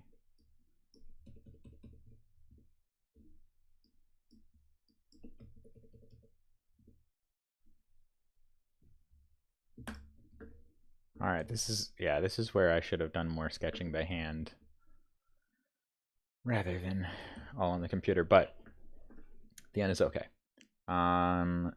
Does the question at this point is like, does it look like a balanced amount of spacing between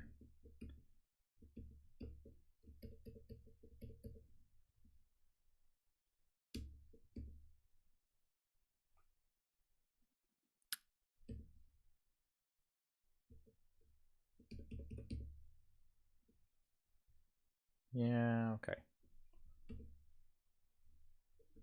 And then this potentially would require some kerning, but this is where this thing comes in handy, flipping the N. You can like get the approximate amount of spacing that you want between the sides of it, and then once you feel like the spacing is balanced to the counter form, you can then look over here and move the N within its amount of space. So in glyphs, that's Control Command and then left right to move it within its same overall width. So you're kind of changing it within its box rather than changing side bearings independently. And so that allows you to decide like how much bigger should the left side be than the right side to accomplish sort of making this space look the same as this space. So it's kind of a way to figure out your approximate balance of side bearings, like how much to compensate on the right side. And the N is pretty, well, okay. All right. And obviously weird thing that I'm doing, not necessarily illegal, but weird, is that this is a Roman form of an N sloped. So a usual italic would like, kind of come up like this rather than having all of these serifs. But kind of in keeping with my like some extra serifs theme for the spiky E, my idea here is kind of maybe to draw this as a sloped Roman rather than an italic. I don't know. I'll probably, if I go much further on this, I would try both for sure.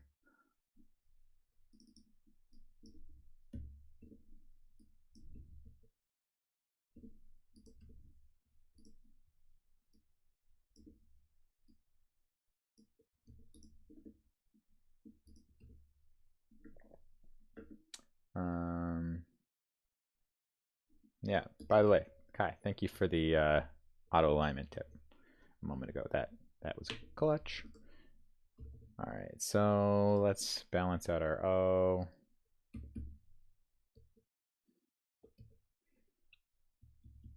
Yeah, maybe it's about there. I don't know. Two things that give me anxiety: spacing a serif and spacing O's. Because serifs, you can't really think too logically as far as what the numbers mean. You just kind of have to look at what you're doing, and looking is always harder than guessing based on numbers. Whereas in a sans serif, you can like know general conventions like, oh, straight sides need more spacing than curved sides, and you can even remember sort of the approximate ratio of those. Whereas in a serif font, like the serifs change everything, so like straight sides suddenly need a lot less numerical side bearings than rounds. Fonts, what are you gonna do? Oh, these O's. All right, I don't know. This is a reason to draw the Roman before the italic, because otherwise the O's might kill you. All right. So our next steps would be figuring out the E and maybe the A. I'll probably do the A just to keep exploring this idea, like of a sloped Roman versus a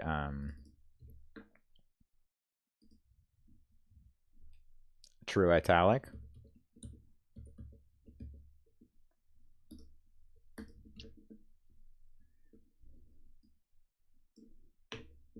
All right, hack to come up with an A sometimes is that you can just flip the N and start from there. Nope, that is not what I wanted.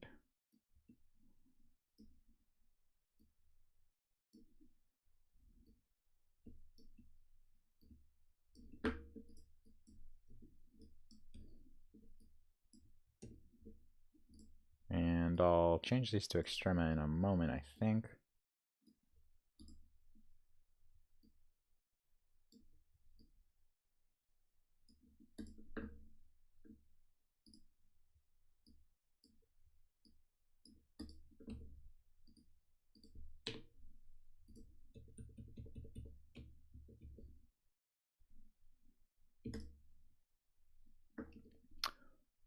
Where's our extrema? Add extremes.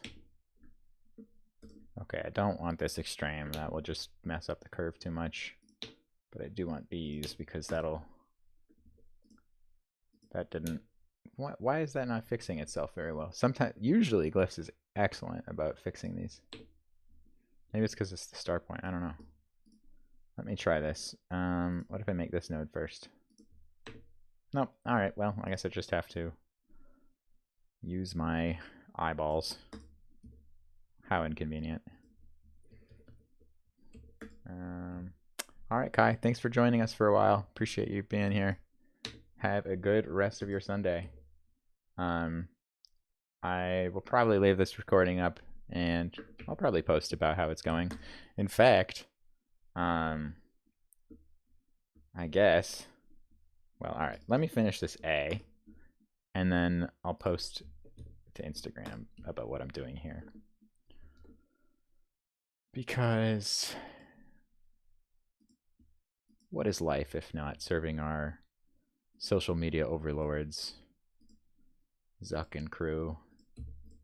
All right.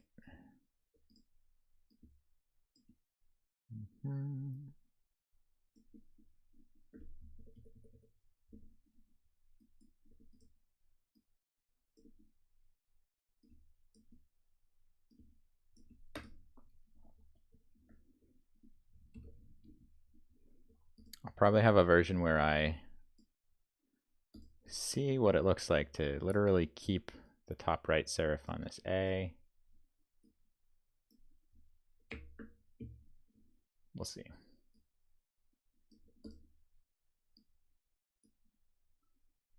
Probably lots of stuff that I should just draw out. I did actually try to draw some explorations of letters for this general idea. So this is kind of the serif I'm going for right now. I think it's a little more fitting here than like a teardrop terminal.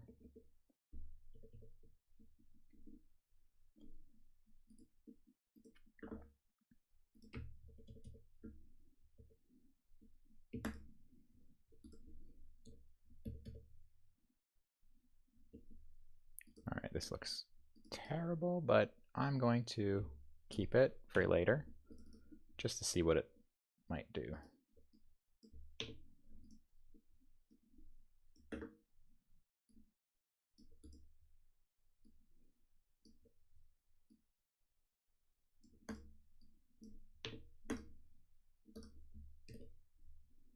And I kind of mentioned this verbally, but didn't mention it in the chat, so I'm going to pop it in the chat. Now listening to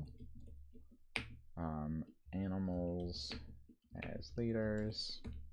What is this album called? It's got a weird name, Parrhesia. I don't know what that means.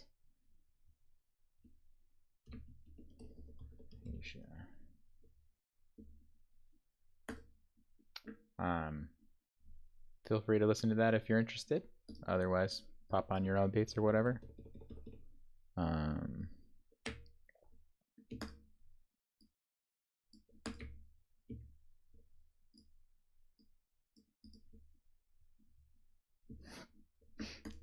this looks silly so far. Why?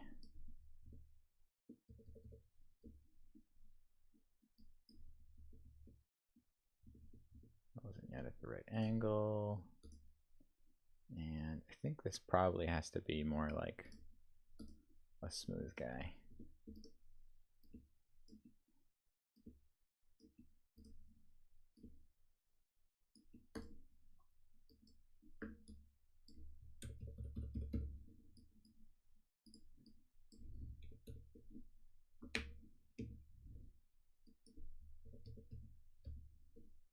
Oh, I should mention actually, if anybody is curious, I did like the copyright-free beats before.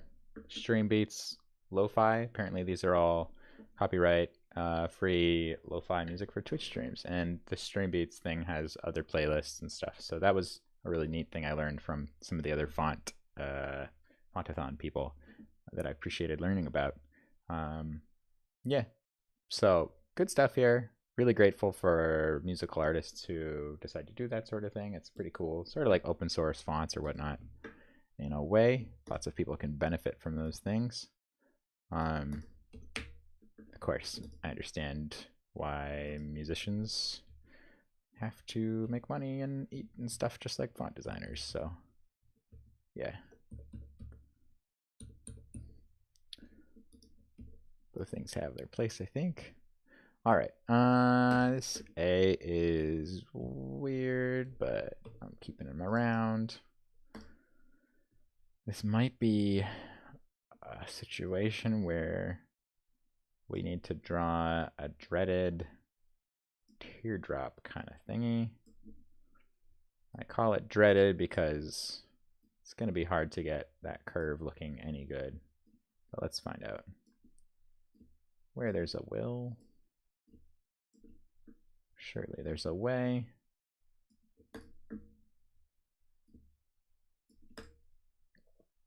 And if it doesn't look good, hey, it'll have character, perhaps. I don't know.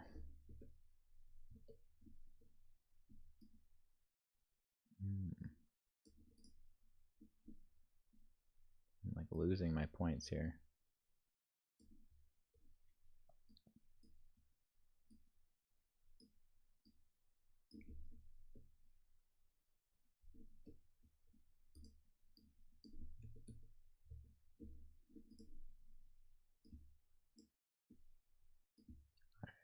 Probably will need an additional midpoint for these to work.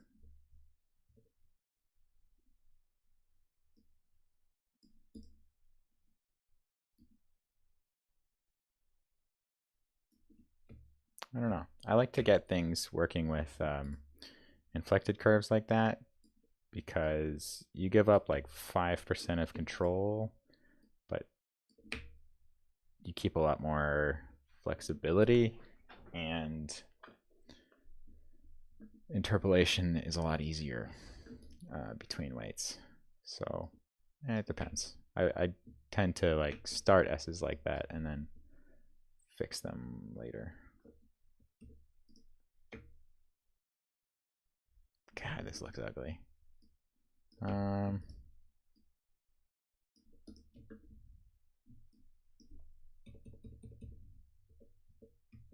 But why?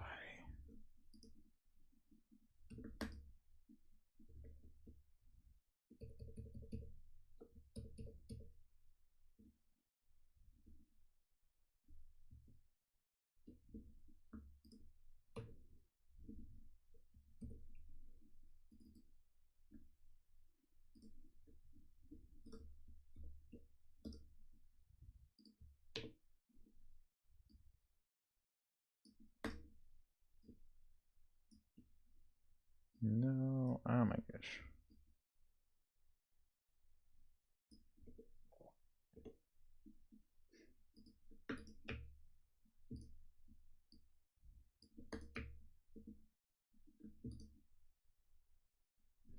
right, I think I've got to insert some inflections here to have some control. Otherwise, it was just too hard to achieve good shapes. But we'll see if this makes it any easier. I'm partly just not used to drawing this form of A, partly not used to, not as used to drawing italics as Romans, and then partly this italic is all wrong, and it's a Roman, but sloped. So I guess there's a couple of challenges happening here. Potentially I should change course and either move into Roman or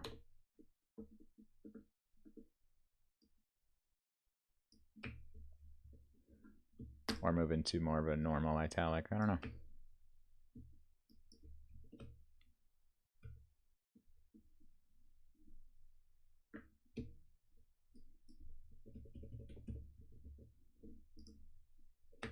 And yet, I don't know. I kind of want to explore the ugliness a little bit and see if I can make it less ugly.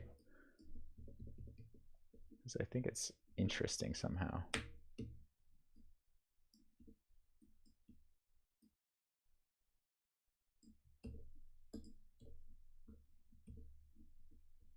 Yeah, it's got some interesting stuff. But thank you. That's nice of you to say. God.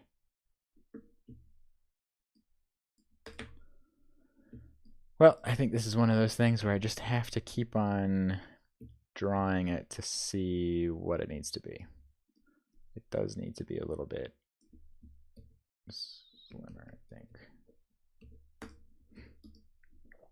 And potentially this sharp serif is a hard thing to draw, where like it might almost need something like a ball terminal here to sort of balance the space. I don't know yet. Oh, maybe if the bottom counter gets bigger, maybe the top can be a little bit thinner up here. I don't know.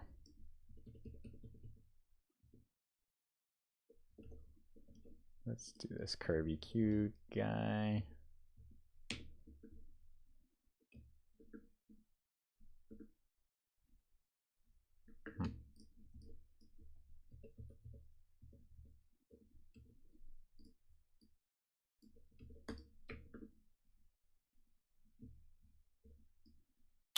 Potentially, we should be using a extreme point here rather than a tilted curve. Maybe we'll do that. Add extremes. And I don't want the extreme here because that will just cause problems with interpolation later. Some type designers do add an extreme here because apparently the Adobe, oh my god, did I remove the point here entirely? That's kind of hilarious. All right, I do want a point there. Apparently the Adobe font development kit with like make OTF as part of it,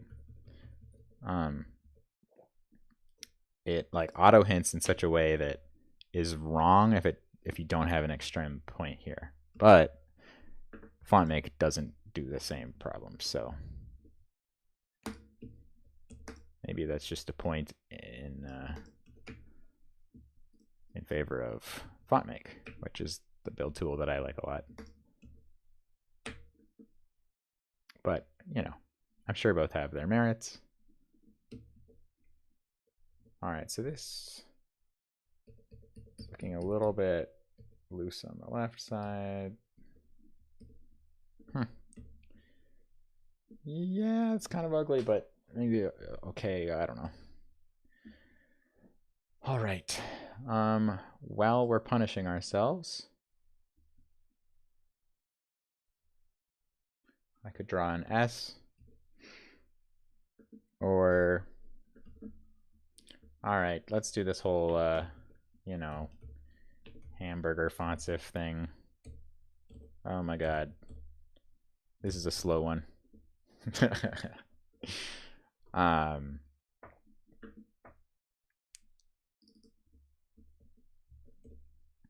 okay, let's get a few slightly quicker ones here, just so I'm not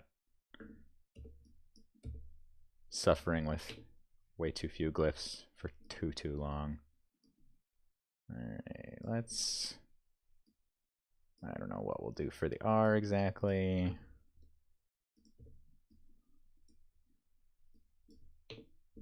But I know it's gotta be spiky.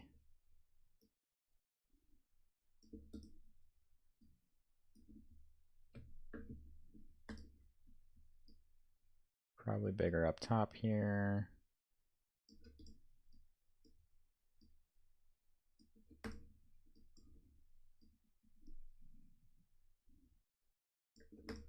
Maximum spike.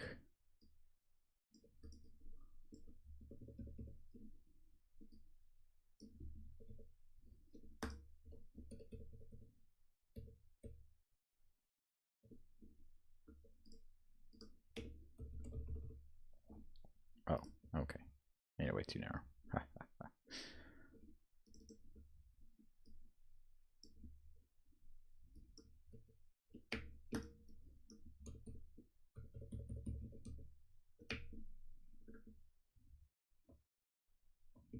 I wonder if I actually have to kind of narrow up the stem slightly. That might be kind of a helpful thing.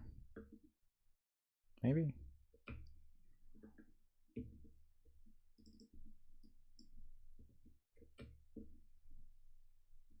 Shout out Spiky R's. Yeah, they can be pretty cool. It's true.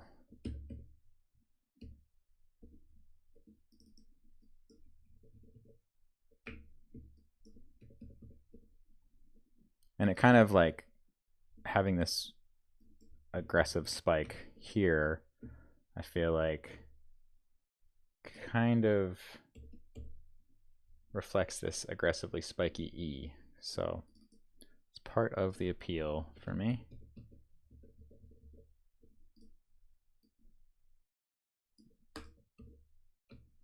I do think I'll have to clean it up further soon, but that's probably a fine sketch at the moment.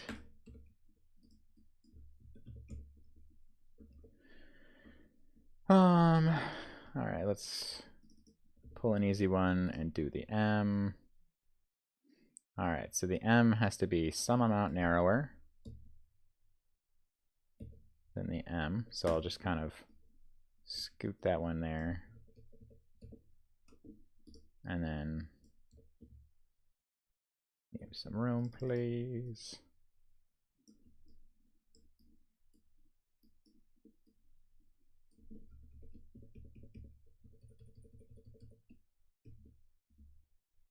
Hi, Kusel.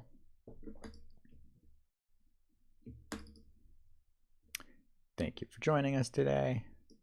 Hope you are having a really good Sunday so far. There is no background music on the channel right now because I had too much of the lo-fi beats playlist I was on, and I don't know as much as I want to about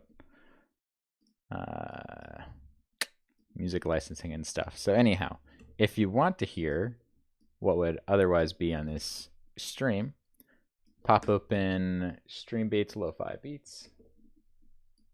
There's a nice playlist here. I am listening to instrumental progressive metal because to me that's more the vibe of this typeface. But I've got some, I don't know, potentially peculiar ideas about what I have a lot of happy memories around progressive metal. So, I don't know. For instance, my mother would not find the same sense of calm in chaotic things as I do. All right. But, you know, to each their own. Okay, this M is potentially too wide. I'll have a better idea of that when I put the font together a little more. All right, and then this U is just for purposes of composing the thing. Although weirdly in this style, or the purposes of spacing, weirdly in this particular font, I might leave the U as like a reflected N, even though that's kind of a big no-no.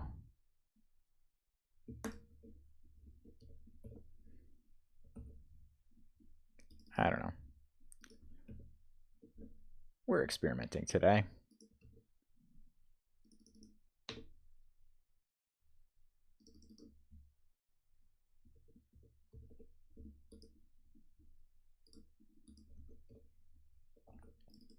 All right, B. We will, I guess, smash the N and the B, and the O together. Alexander, cheers arrow. Thank you for making this. Yeah, thanks for joining. Hi, Daniel. Thanks for joining. It's fun to have some people with us. Let's see. For those just joining, you may have seen my Instagram post about this, but oh boy, why can't I? All right, stop it. All right, so for some reason that is I can't zoom out. Why? All right, there we go. I've got, okay, so this was the thing I posted to social media, kind of 3 ideas I want to explore. This top one was actually something I drew sort of the other day too, but a little narrower.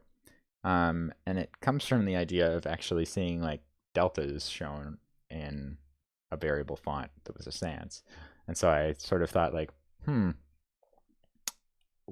I like the spikiness of the E, and how might that be brought into a serif family? I don't know, strange idea, but potentially interesting. Gotta have ideas from somewhere. Hey, we have an H. Unintentional H. Not surprising to anyone but me. I mentioned this earlier in the channel. I feel like talking while I'm working cuts my brain capacity significantly. So that's, maybe it's the fun of it. I don't know. How do people play video games like this? My God, I would be horrible at that.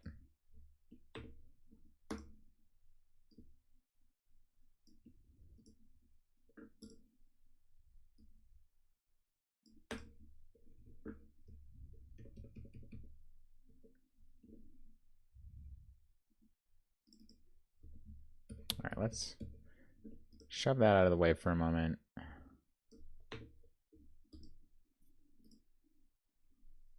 And bring it back.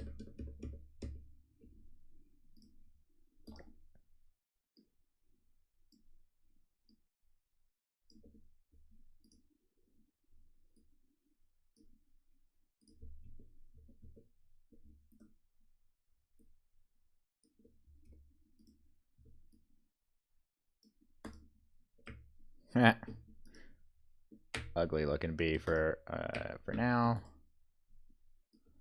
Let's see. Wow, it's truly terrible. Okay, but that can be solved.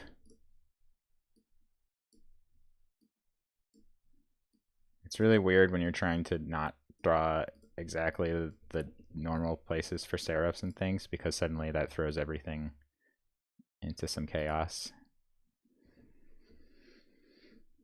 Like most of the time, your italic wouldn't have this many serifs, and the B wouldn't have a bottom left serif. I think I've got to draw a normal B just for, or a normal-ish B for a minute just to sort of see what that might look like. Completely agree with the talking and working when I have to. Yeah, it is hard to do a tutorial. Nice. Oh, cool. Hello to Type from Myanmar. That's awesome. Yeah, people who love typography, pretty solid bunch, I would say. I mean, for the most part.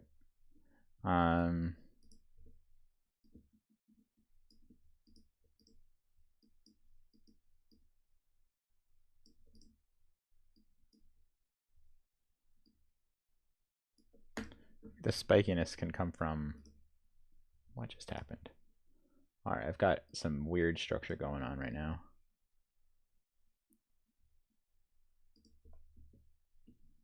Let's delete this segment.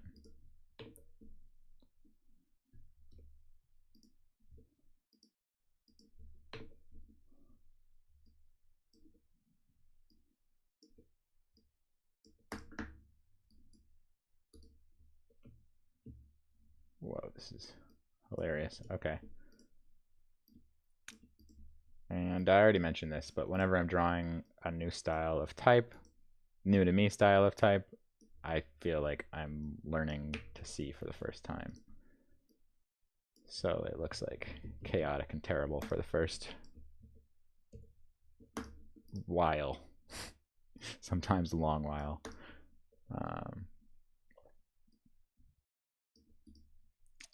Sort of depends how much I get to copy references versus how much I'm trying to figure out things a little bit from first principles. That is, from just kind of from what I know.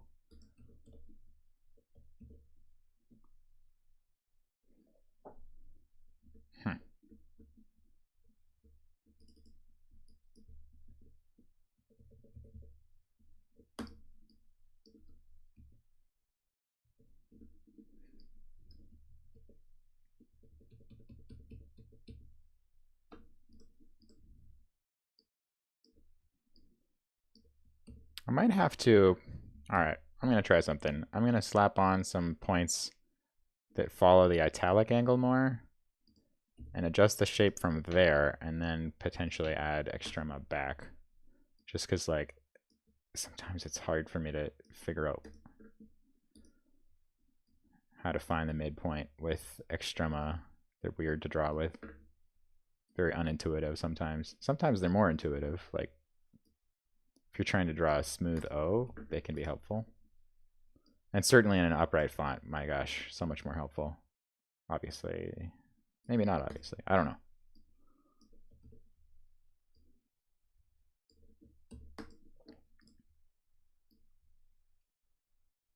I wonder if this should be a smooth point or not.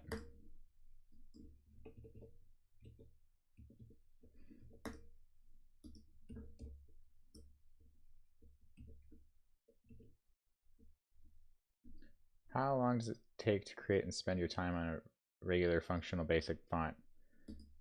That is a good question and a hard one to answer, because it really depends what the purpose is, whether it can be qualified as regular functional basic, right? And it depends on the style and what I'm trying to achieve and factors like this. A font like this, like I think serifs, I don't know. The more the more graceful something is supposed to look, the harder and longer it can take sometimes. So like a geometric sans takes a long time to make it look like good. A serif can be a little faster.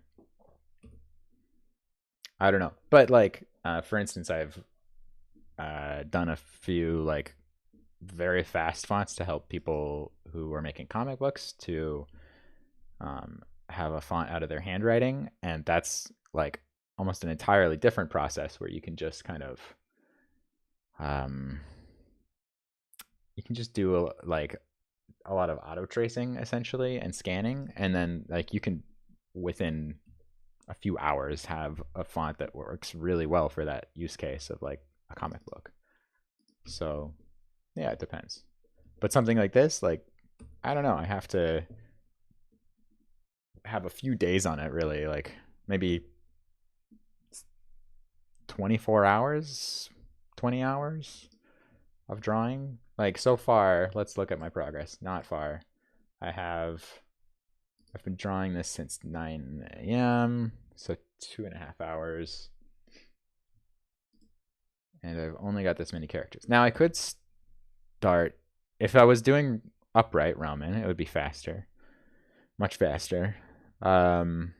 And yeah, I don't know. Main answer is it depends. I can do some more copying and pasting, and that'll help speed things up a little bit as well. But like right now, I'm trying to figure out some of the basic shapes that will like cascade through the font more. So yeah, kind of the slow part. All right, so let's make an E in the spirit of being slightly faster. And where can I copy this middle stroke from? Why? Sometimes I'm trying to like navigate around glyphs and it just doesn't quite do what I expect it to. Even though, you know, Glyph is an amazing program.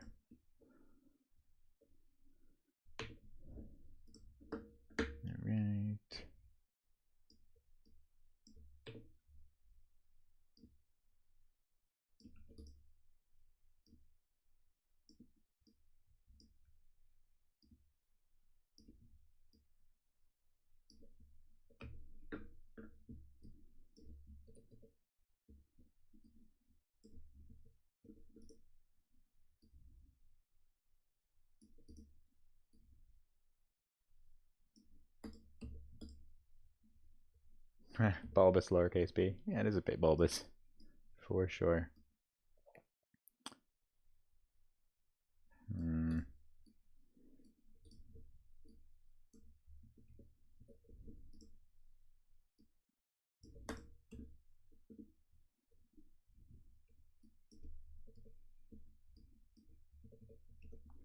Maybe this should have a smooth inner curve here. Just feels right for this one for some reason. I guess because the uppercase has a lot of bracketing.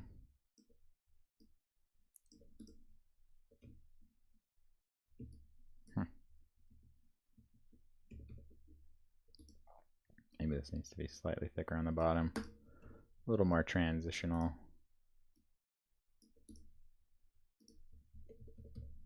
A little more Times New Roman-y.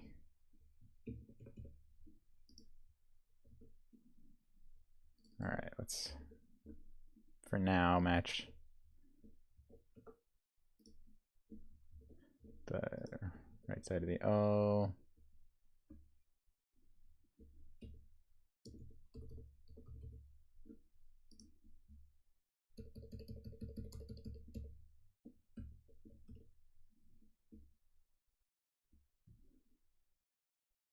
Yeah, tough thing is that like in the first pass of a font, God, sometimes I just hate most of it for a while. Or, you know, love and hate at the same time, maybe. Something like that.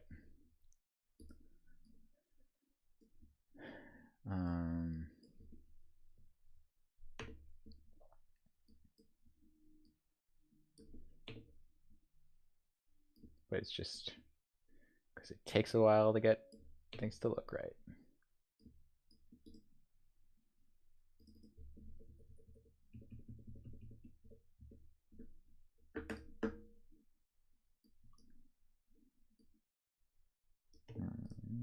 Yeah, let's connect this up here.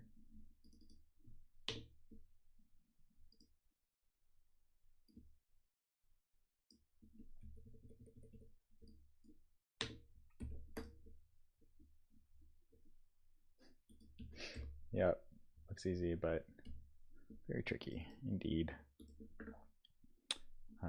Thanks, Sophia. All right, for now, we'll just start off with a circle. Maybe I'll change that idea.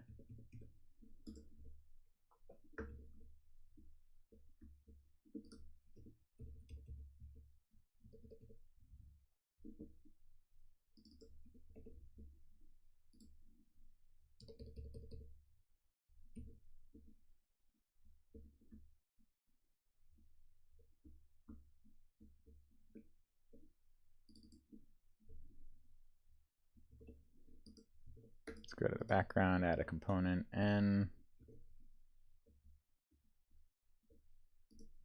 I see, this could be slightly, okay.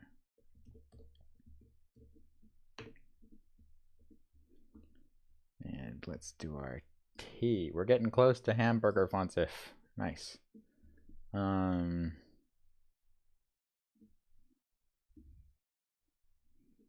guess I just need any stem here to start with the approximate right thing.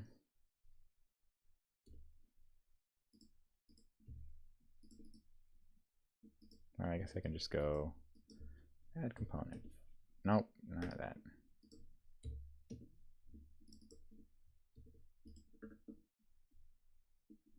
A diamond tittle. Yeah, that's a good point. I might consider something like that for sure.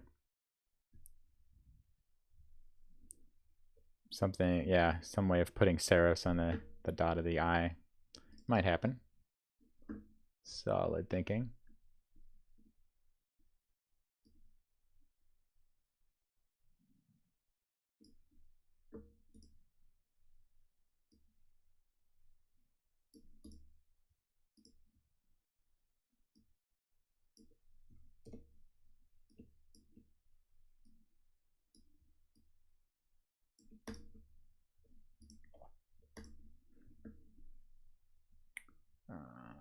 Let's draw a box.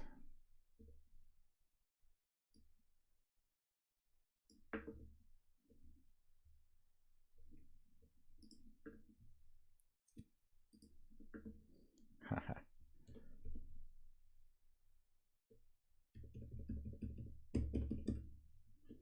right, I'm gonna draw a really silly T for a moment and duplicate that, and then draw a more normal T for a moment.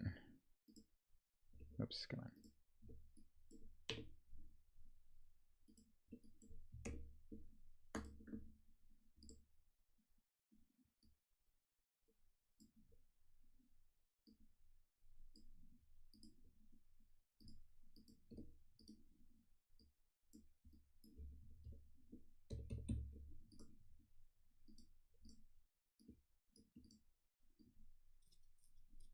Oh, I need another point up here.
MM type, any place where I can explore or purchase your typeface. Do you mean this specific typeface or other typefaces?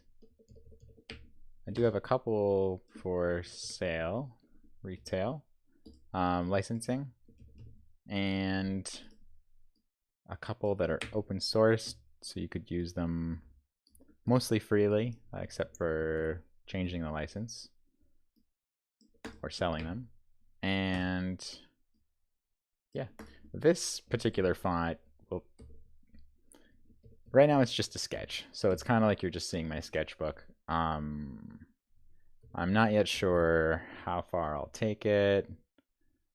I've got quite a number of ideas, and so partly I just end up exploring things to learn sometimes, and partly I really love that idea and keep pushing it. And I think, my plan is to push something like this towards future fonts or similar kind of pre-access at some point. But my priority for the coming some time is to finish at least one, maybe two of my families that are in early access right now, and kind of update my Foundry website to be a little more sales focused. Basically, I want to finish a couple of fonts before starting too many new projects, because I feel like, I don't know, I don't want to be somebody who keeps on finishing or like releasing partially ready things without actually, doing the full thing.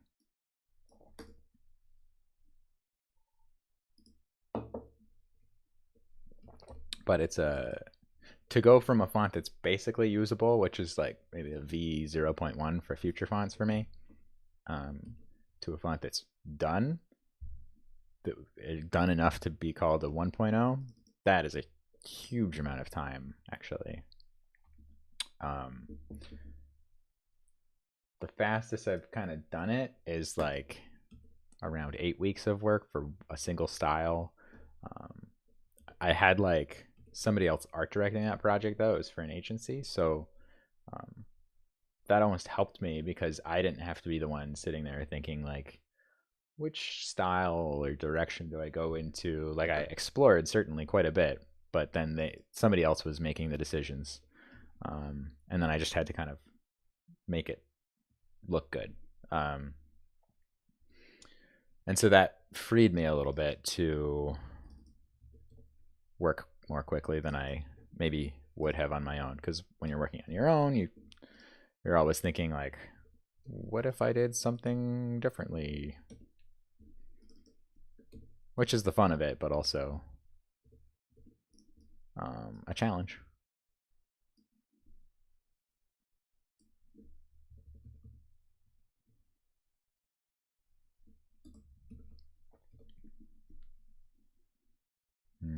So we'll make that about 15.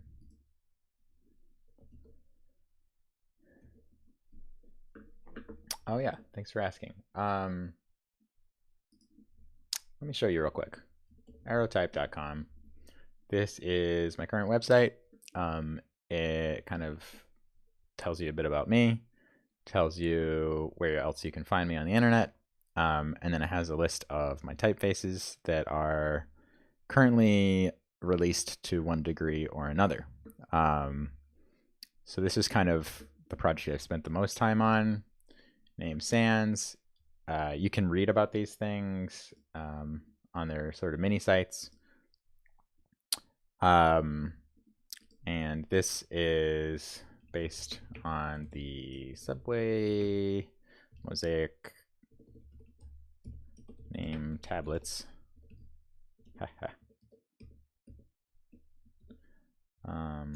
Of the NYC subway. And right now this has an italic, but only in the text optical size, whereas the upright has an optical size that goes from 12 to 96, basically for use in small text, probably actually smaller than optical size 12, really, maybe more like down to 8. And then things get quite tight for like really dramatic typesetting. So Ambor, how do you spell this?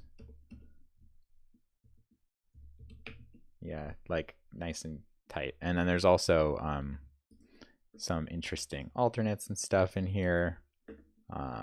Yeah, quite a few alternates. Hello, Fontathon. What's up?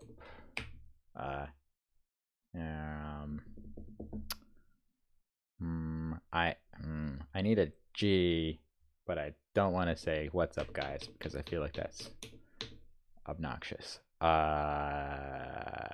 What's up, group? Perfect. Yeah, it's got like a double stupid G and a simplified T and a simplified A and all sorts of cool things. Yeah, so that's one of my main font projects. Lang is a slab serif with sort of a slab semi-serif where there's some almost italic forms in the Roman. That's based on a gravestone that I really like. This is another thing that actually came from a gravestone called Kyrios. And this one's kind of an interesting one in that it's got an optical size axis, which takes it from this very condensed black letter to something that's quite a lot wider and makes more sense in text. So like if you've got text at this scale, it doesn't make sense to make it so condensed. It's also got quite a few Lombardic caps. So that's kind of a fun pairing with the black letter lowercase, or there's alternate caps. This recursive project was an open source one. Started as my thesis in a master's degree for type design in The Hague, and then Google Fonts commissioned me to finish it, which I was really lucky to get that. They were looking for a bunch of variable fonts that year. So this one you can download, and it's especially kind of made first for code, actually. And so I use it in my code editor. It's got like some interesting italics, and then it's got a mono space where every letter is the same width, to proportional where letters have more of a natural width. Yeah, you can read more about that if you're interested. And then this is a font that is so close to being finished, but sometimes the last 1% takes a lot longer than you'd think. And so this one will actually also be released on Google Fonts at some point, maybe in the next few months. Yeah, it's based on the writing of Chantal Martin. She originally commissioned it. She's a really amazing artist. And it's, yeah, kind of a dual project. So that's one I'm super excited for. Really meant for animation and kind of like a Comic Sans competitor, if that's a thing. Like I want to see it used on passive aggressive signs in offices and I don't know, scientific reports and everything in between. Sort of like Comic Sans. All right, let's get back to our font streaming. Oh, nice. Daniel Nisbet has a flip book I made for recursive. Yeah, that was a really fun specimen that I'm glad I was able to do. So let's draw an S. So I like to start my S's. This isn't super rare for people, but it's kind of a funny thing to see.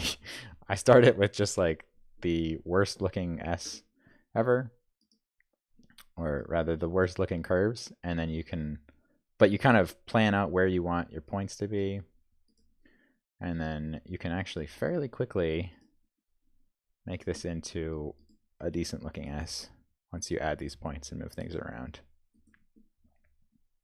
I actually have a YouTube video talking about this exact subject, and you know, I'm not the first person to do this or to invent this, or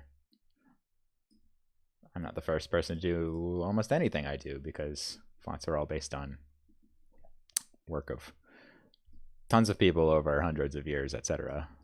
Millions of years, thousands of years, I don't know. But Yeah, it's a nice way to work on fonts, or the S in particular. So, oops. Nope, I do want that to be there.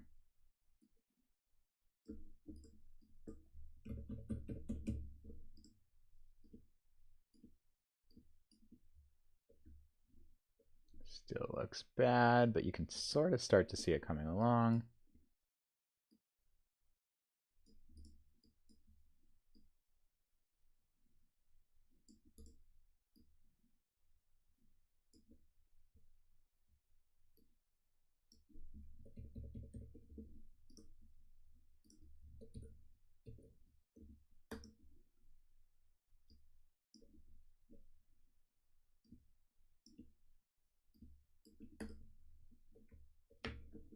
All right.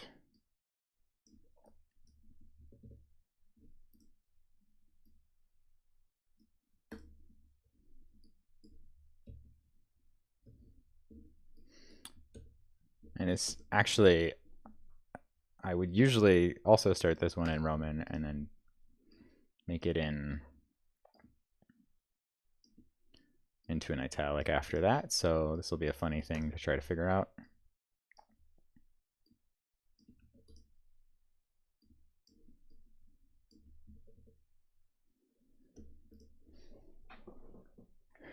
All right.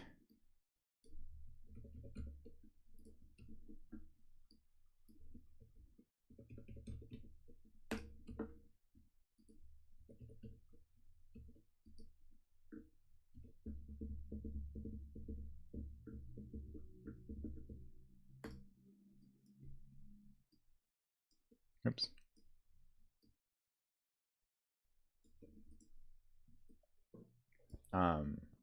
Type. What is the primary script used in Myanmar? I don't actually know offhand. Is is it Burmese, or I apologize, I'm not super versed in linguistics, but that'd be interesting to know about. History and precedent is part of one. Yeah, for sure.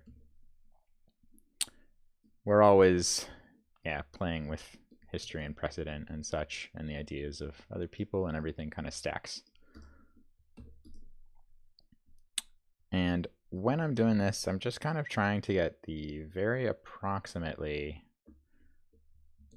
right form of the S first.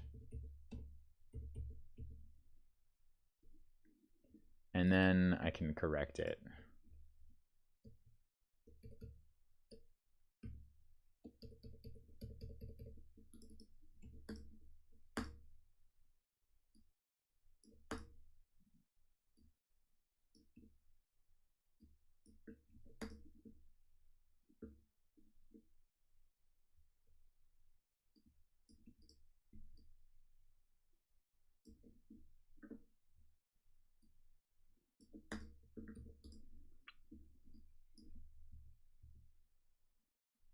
But as I'm getting there, it often looks pretty ugly along the way.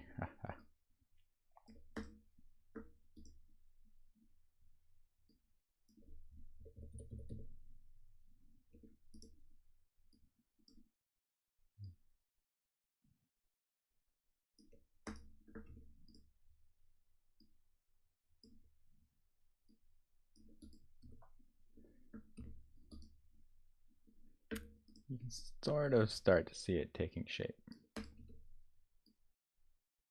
Maybe.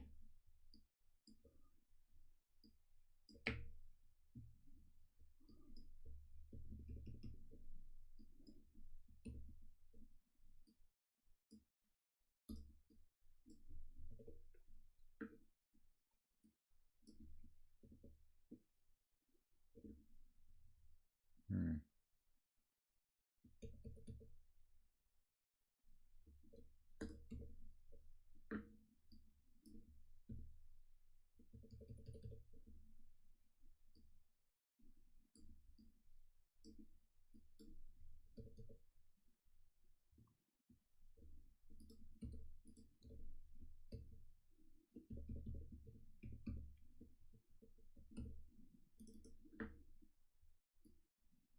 I'm gonna make a layer. Now let's add some spinal points for a little more control here.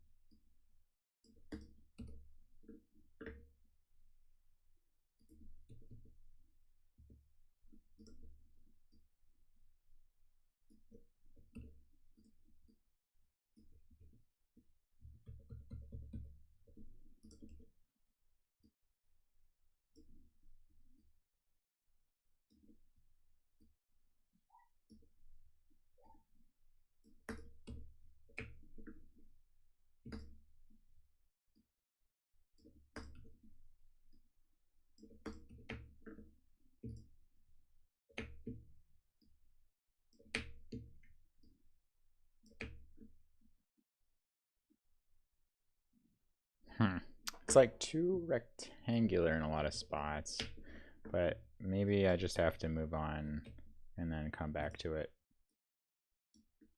I could probably sort out a couple of other things here. Ugh. Yeah, whoop. The S is sometimes hard to get right. It's not terrible, but not good yet. I don't know.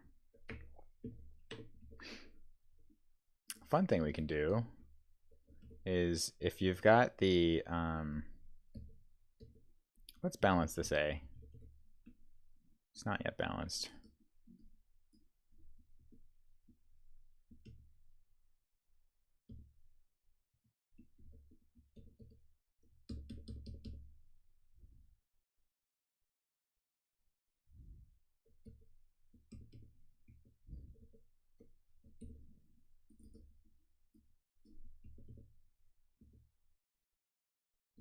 Yeah, it was super tilty.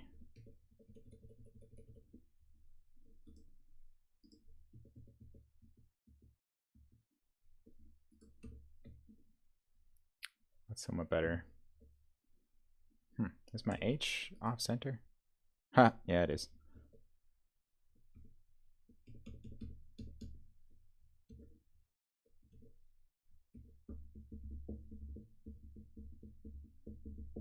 Oh, Burmese script. That's super cool. Thank you.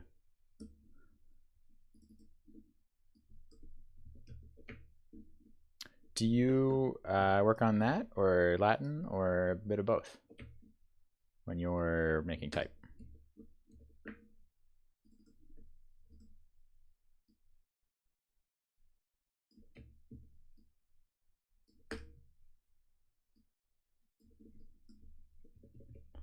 All right, so the A is a little better now. All right, and then I was gonna pop in an S, for which we could simply copy and paste this and then adjust that. Of course, it's way too thick and stuff right now, but that can be fixed more quickly than starting from absolute scratch.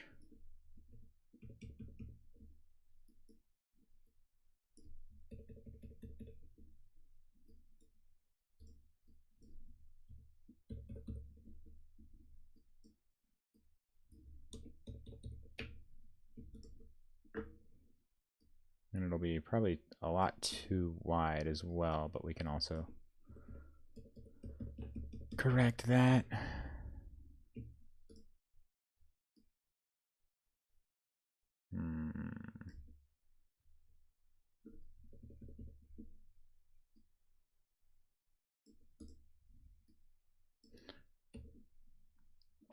I might have to change the serif shape in the S, in the uppercase S in particular.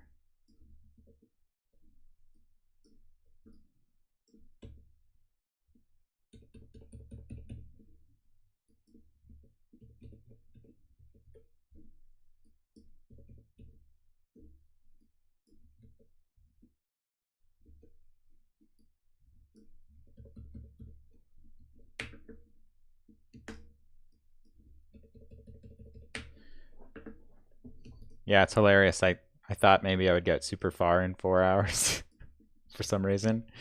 Um, but yeah, that's like, for instance, maybe I'll post this as a story. And oh darn it, I was supposed to put that. Maybe I'd better post this as a story now, so I don't completely forget to. Maybe we can catch a few more people in the last hour here.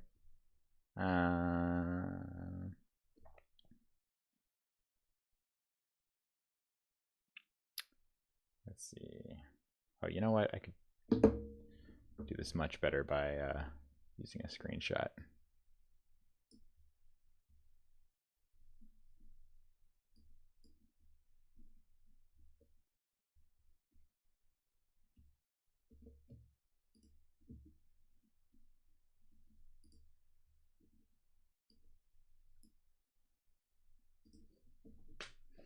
Apologies for the interruption. But I guess I've got some letters here that I'd better post. I should have copied this holding Alt.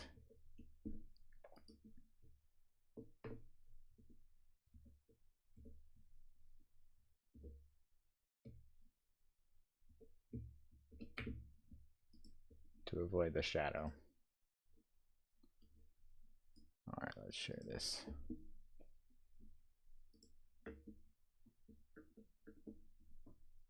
Oh, thanks, Daniel. Nice. Good idea on the link.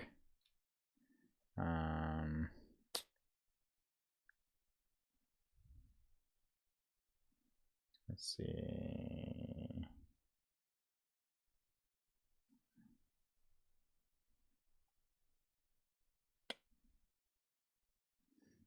Explore this.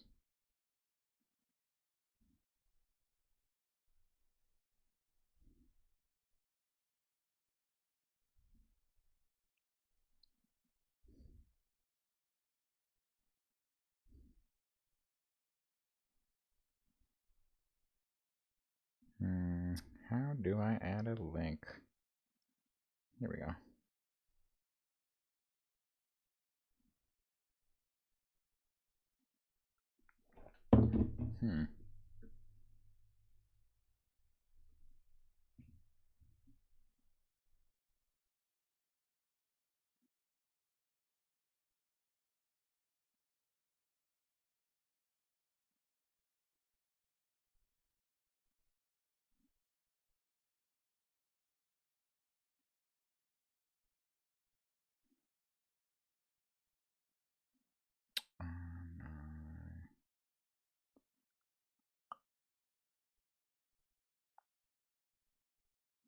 One more hour.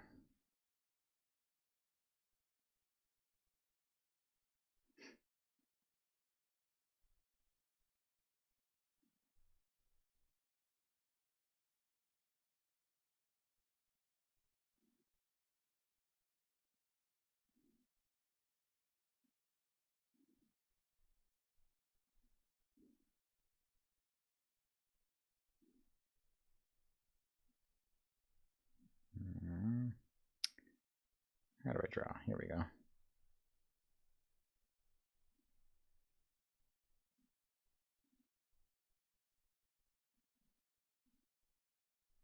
All right. Most beautiful post. Perfect. Find it on my Instagram stories. All right. Sorry about that. Okay.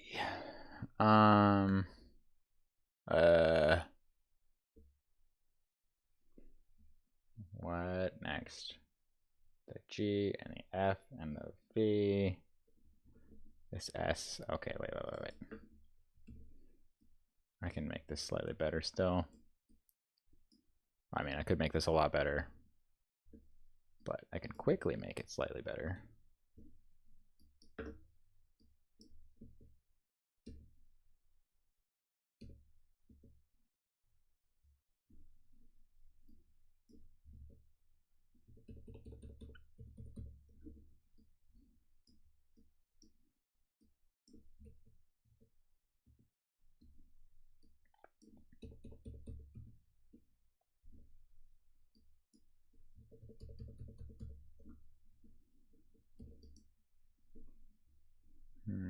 Can I quickly make it better?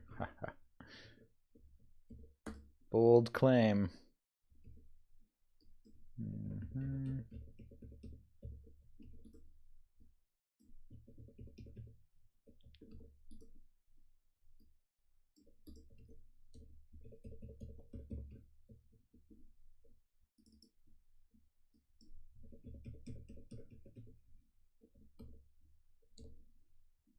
God, oh well.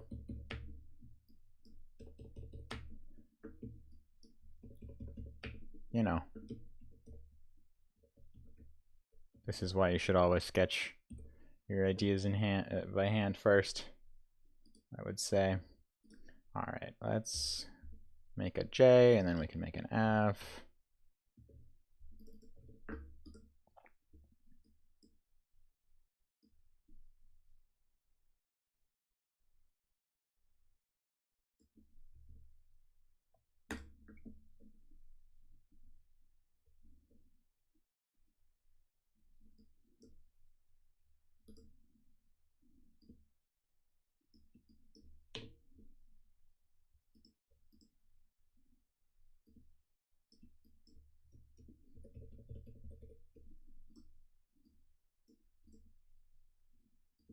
Probably have to change my music again. I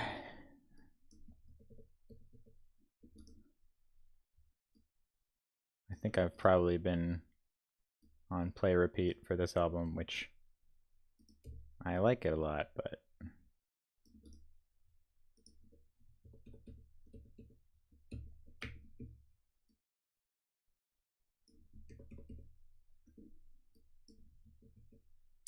even I have my limits.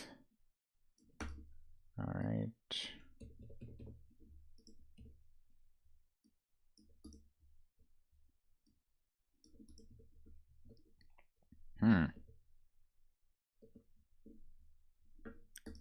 No, I do not like this yet.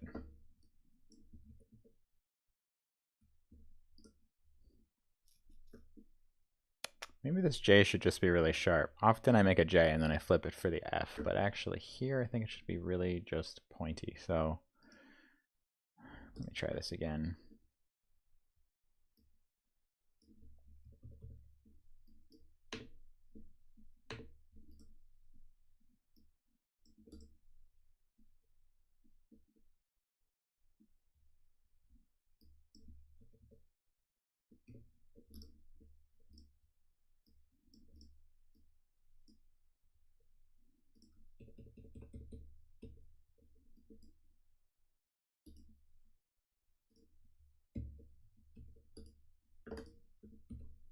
Yeah, that's for sure. Italic construction is harder. And additionally, I'm trying to probably be slightly too clever and too weird rather than just making something good. But what's the fun in just making something good? I mean, there's plenty of fun in it, but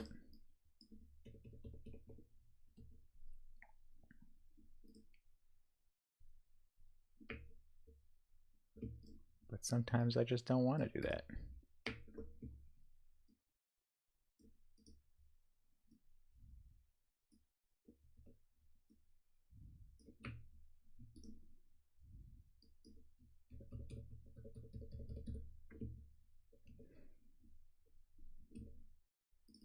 All right, this dot is too huge and too tall, too high rather. That's probably a little better. All right.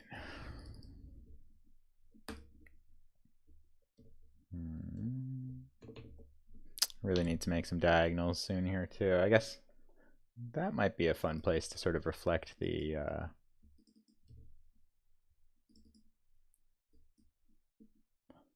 what I'm doing in the uppercase A.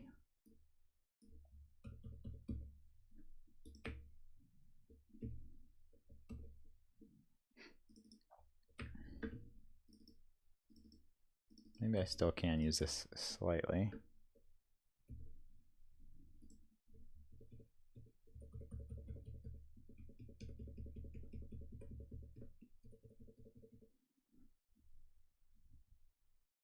And I haven't yet decided actually if the ascender should be somewhat above the capital height. It probably should be.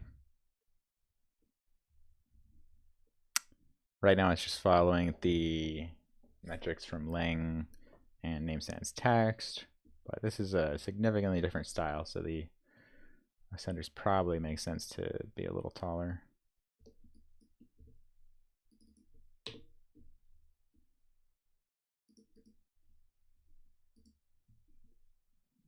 All right, music off for a minute.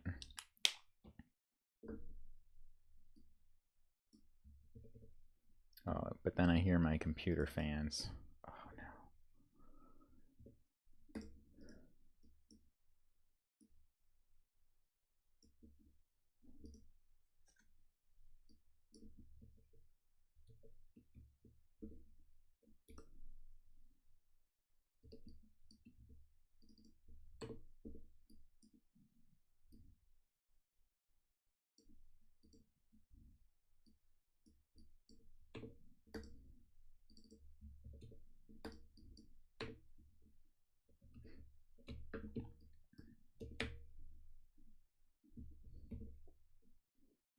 I almost wonder, maybe the R or the S could be an interesting top shape for this F.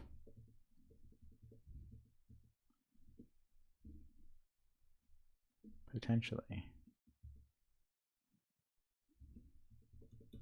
I still haven't quite decided how tall everything should be here.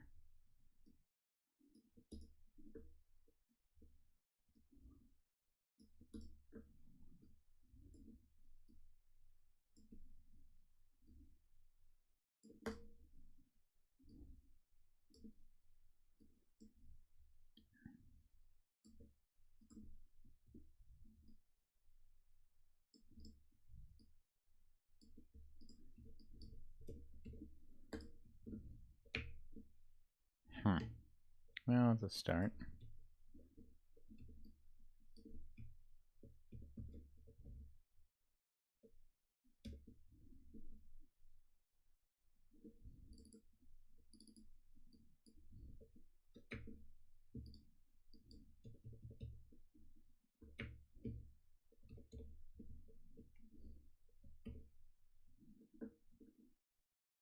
The O's are definitely feeling too light right now. I guess this F is way too wide on the right side.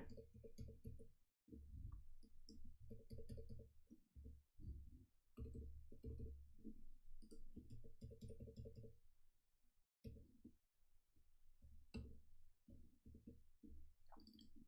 think this can't be as tall or as spiky because it starts to interact with that letter next to it way too much.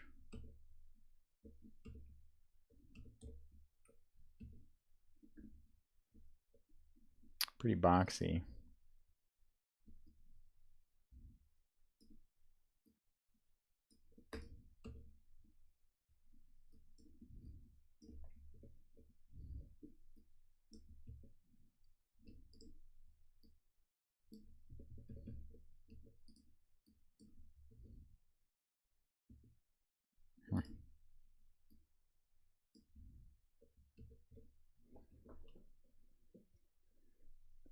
Somebody who shares.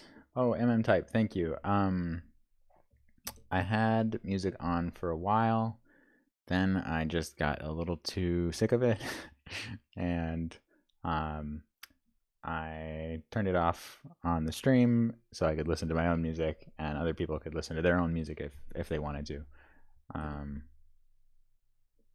But I know that's a strange decision. It can sometimes make a stream probably feel like it has a lot of awkward silence in it, which is not really my intention, but also, I don't know. I didn't want to foist beats on other people as much if I wasn't going to be listening to them as well. That said, I might turn them back on for the final hour, I guess. Might as well. Let me play again. We'll go to the next track. Check that it is playing. Oh, it looks like it is. Yep. Nice.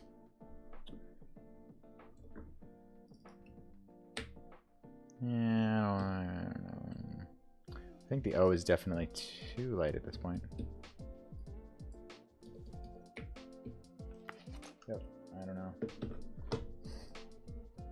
I think the stream is better with music, but that I weirdly sometimes don't want music on.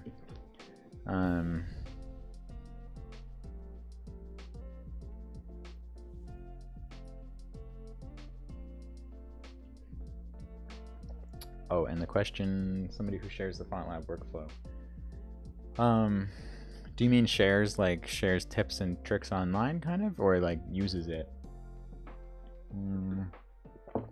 Plenty of people use the FontLab workflow, and I believe FontLab maybe even has some pretty decent tutorials on YouTube. I know that CalType was doing some really great FontLab tutorials on YouTube for a bit. As far as people who use it, Matthias Herzberg uses it exclusively, I believe. He's one of my favorites. Really cool ideas and calligraphy and amazing letterer. Definitely worth looking him up if you don't already know Matthias.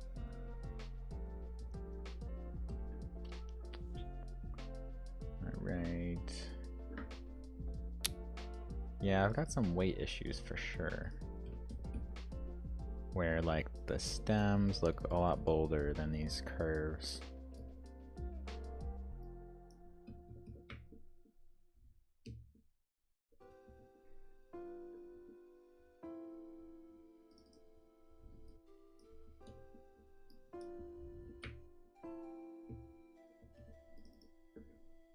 All right.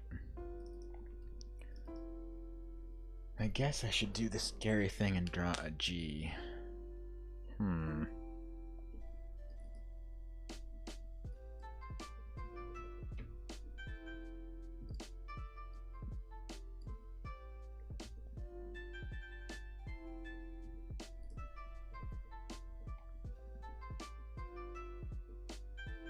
Well, no, I'm not gonna do that. I think first, let's finally take a look at, is Wordamat working right now?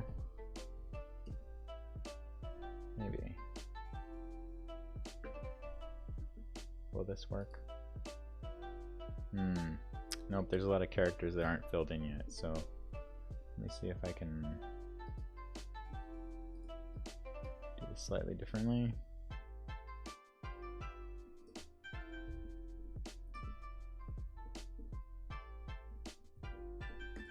I'll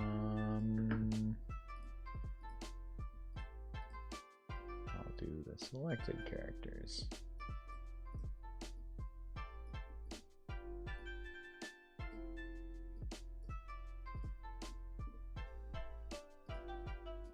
This is an awesome plugin, by the way.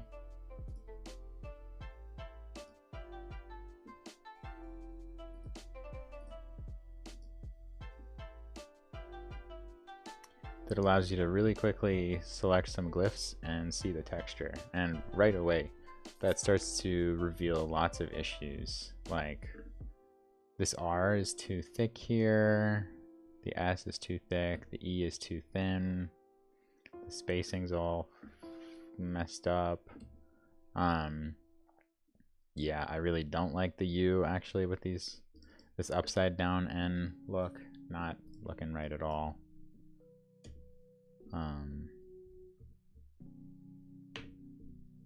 Yeah, so this is a really quality tool, super handy. Maybe I'll end up putting back some little serifs on those. I don't know, I'll have to see. like maybe the E kind of has like slight extra serifs on it. Maybe that would be the right solution for this U. Kind of these guys.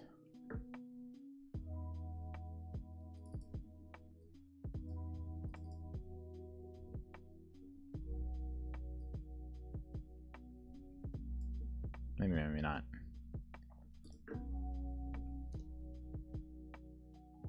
Maybe I should create an alternate for it.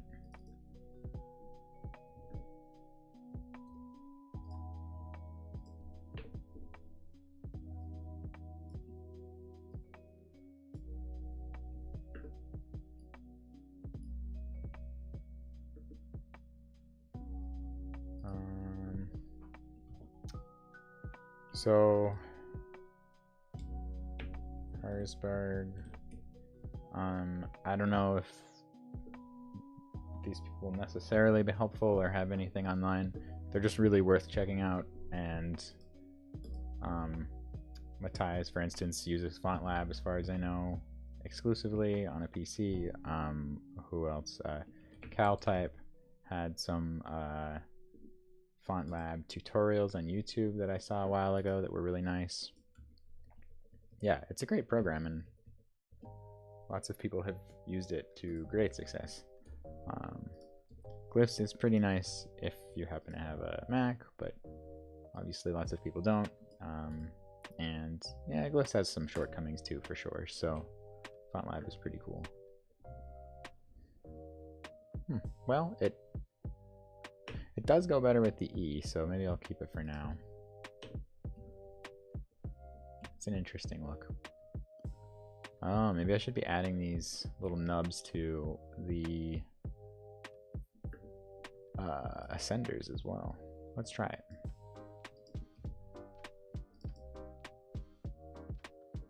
I guess maybe I should make alternates as I'm doing this.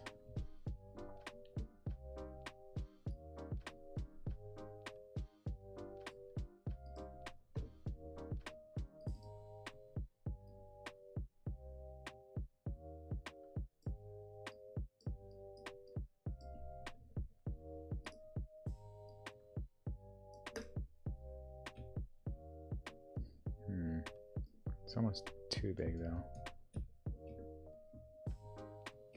Still want it to look mostly right.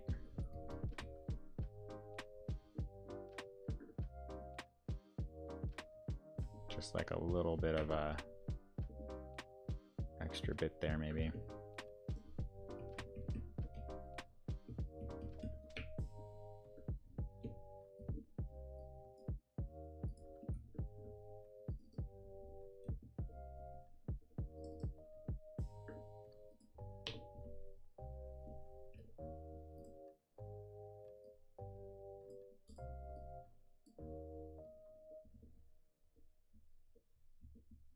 That's kind of interesting, maybe. Or Python. Yeah, oh, but I don't wanna. Right now I'm just trying to make this look halfway decent. I do have some Python things online. And I don't know. Yeah, there's some great Python resources out there.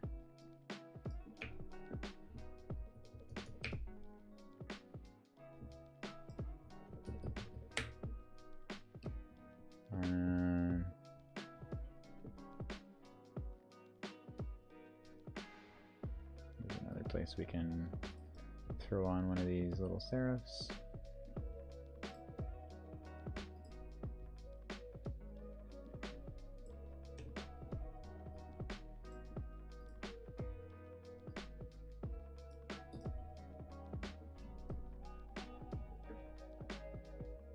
Those are funky. I don't know.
I'm trying to decide whether it makes any sense to have these ascenders at the cap height as they are currently. That's kind of an interesting look.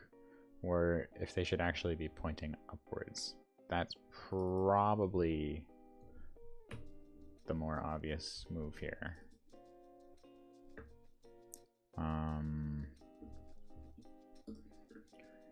So more like, let's move this here. Did I already make a duplicate of this? Probably. I don't know. What am I thinking?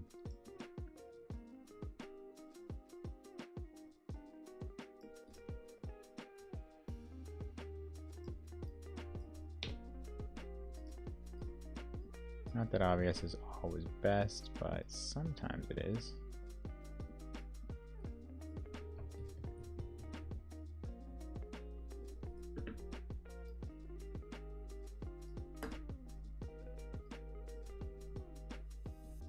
Yep, I think this is a better approach probably.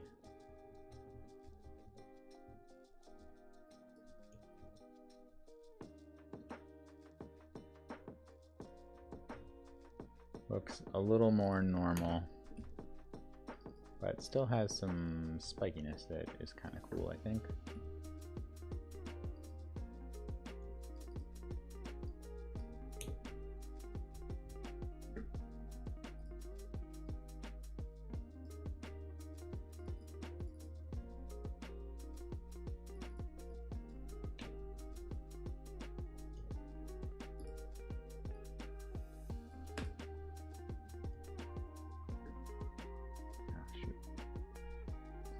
Big enough.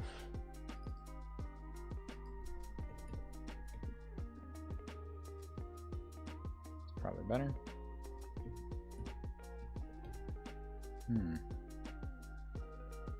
Maybe it's better if it's like tilted like that. Probably. Kind of keeps this rotalic theme going a little better.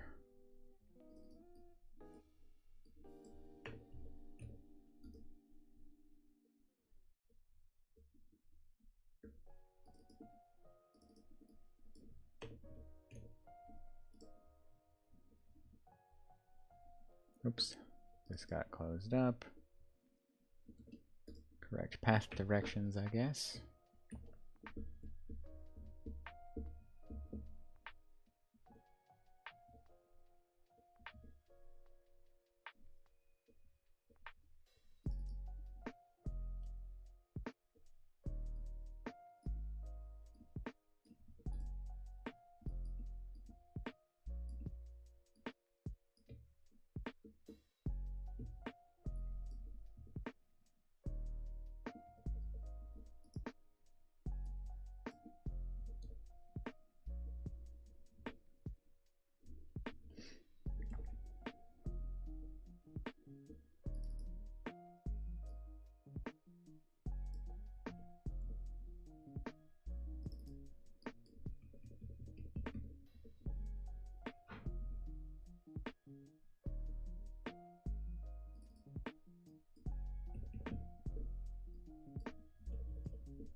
I think I'm gonna have to drop this F down to the height so it meets this maybe? Or at least I should try it. Kind of an interesting way to get a sort of ligature looking thing without actually making a ligature. Is it a good idea? Is it a bad idea? I don't know yet. Too early to tell. Definitely ligatures are nice to avoid if you can, because they add a lot of work to a typeface and maybe even some problems to a typeface. So sometimes it's worth designing different solutions instead.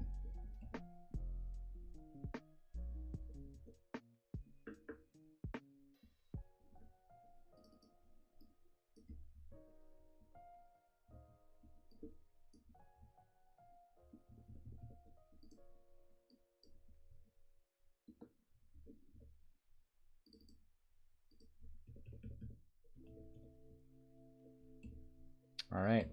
Thanks, MM-Type. Thanks for asking questions. It's fun to have people in the chat that are active. Say hello to Daniel for me. Yeah. This is something, not exactly what I expected it to be yet. Sometimes that's a good thing, and other times it's just confusing. I still have to figure out which of those is true here. But yeah. This is just kind of getting started still, I would say.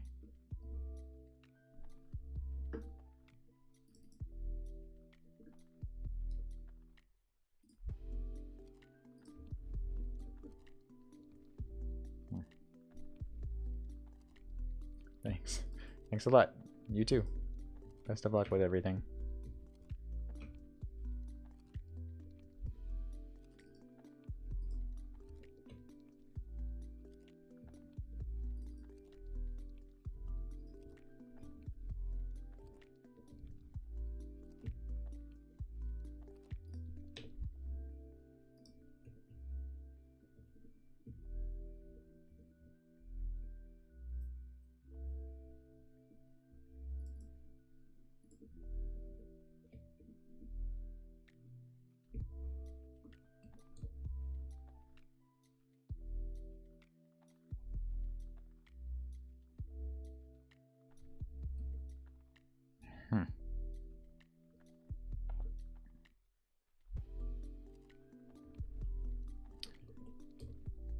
Alright, I am taking a bathroom break, or BRB. And maybe I will I don't know. Probably won't make coffee. I only have 30 minutes left.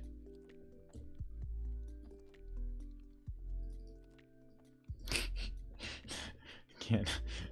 I don't want to go until I have someone fix these. What a curse. Hilarious.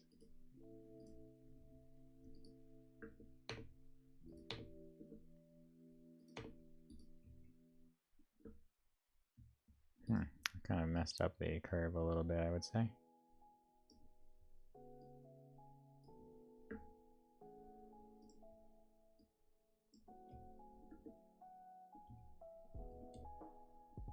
Oh, got it.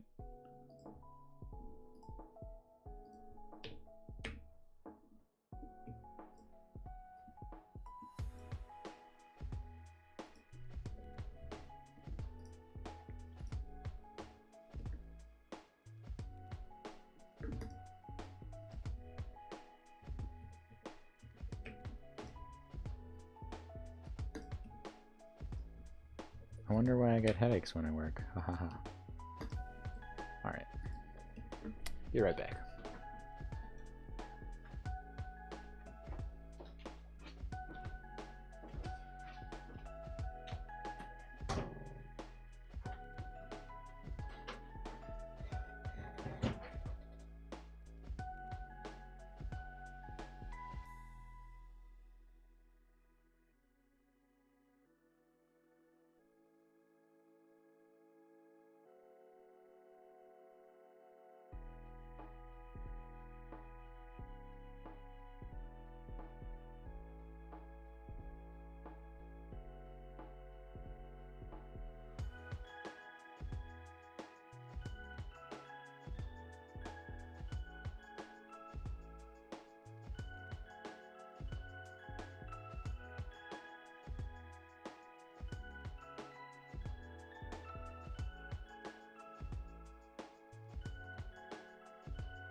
lanterns back there.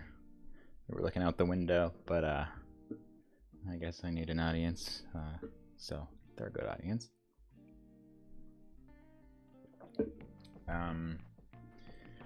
All right. Oh my god.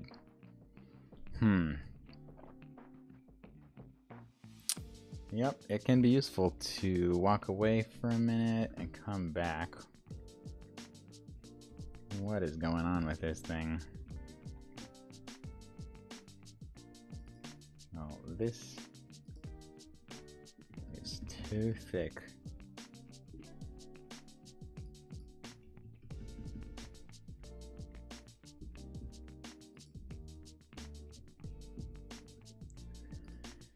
And I guess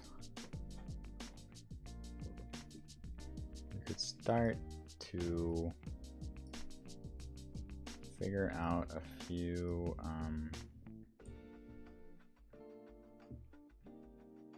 diagonals. Kind of been delaying on that. Let's just try them.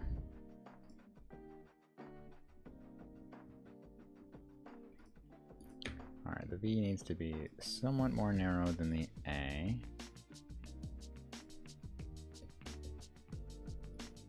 So let's see what happens if we just do it like this for now.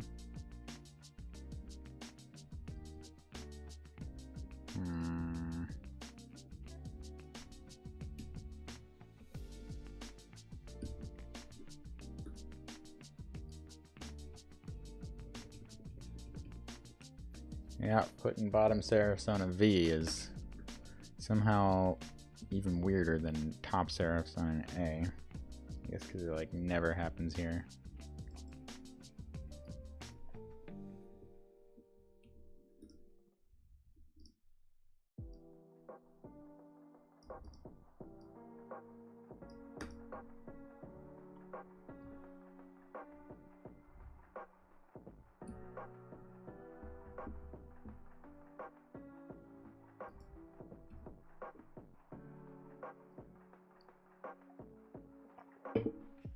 We'll roll with it for a moment.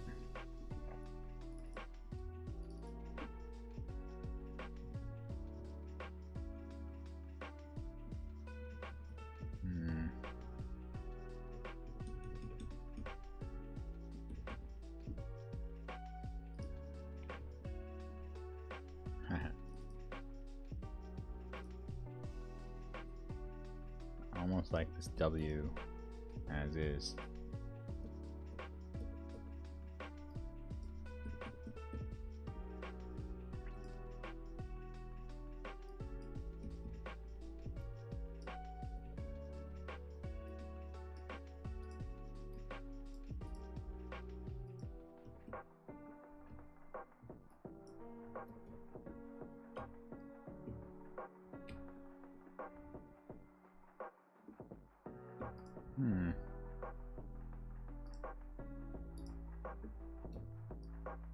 I wonder if this would work.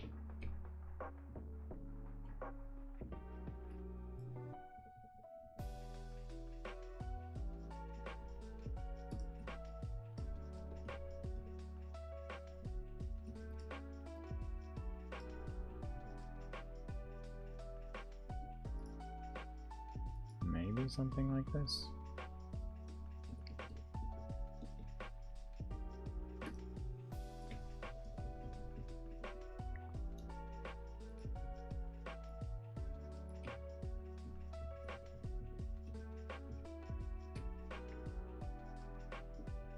It's interesting.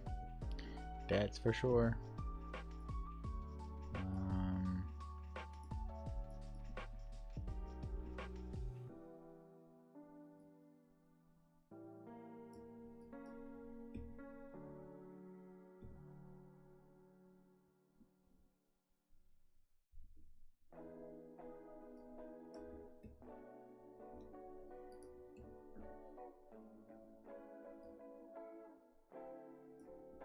Now it's starting to seem too wide, perhaps? I don't know.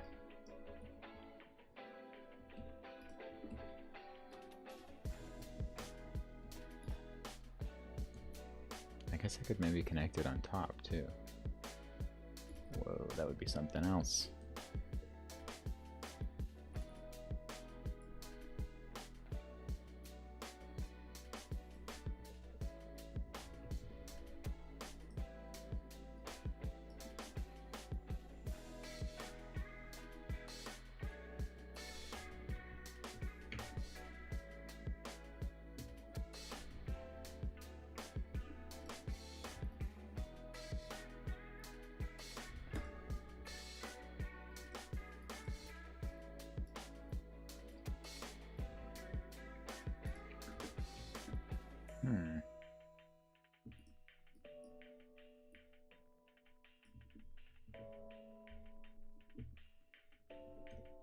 Yeah, it's not quite there, but I kind of like this.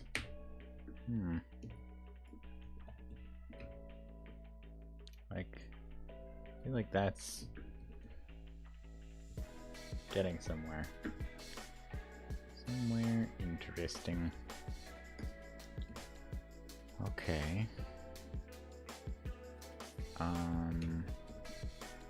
Surely I could do a K.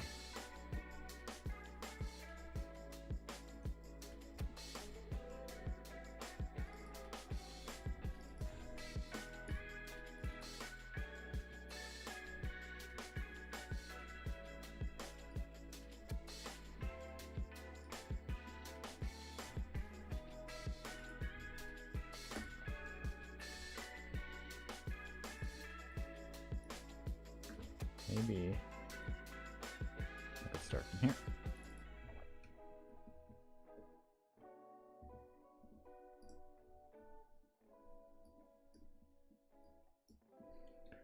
Let's use rotation, pop over there.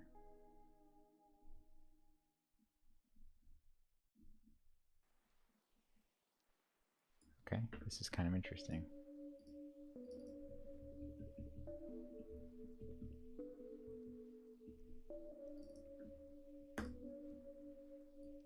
Kind of weird as heck, but yeah. I feel like this style just is so much easier to figure out in the uppercase. Maybe that means that I do have to draw a proper italic lowercase. That could be what was holding me up. I don't know. Or maybe I just need to start with the actual Roman rather than trying to be too clever too early.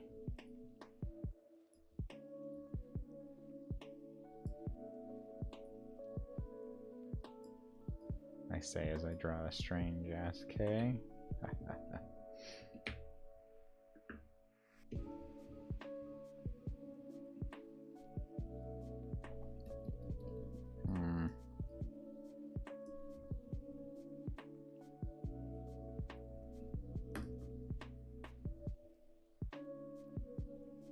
What am I doing? This is very strange.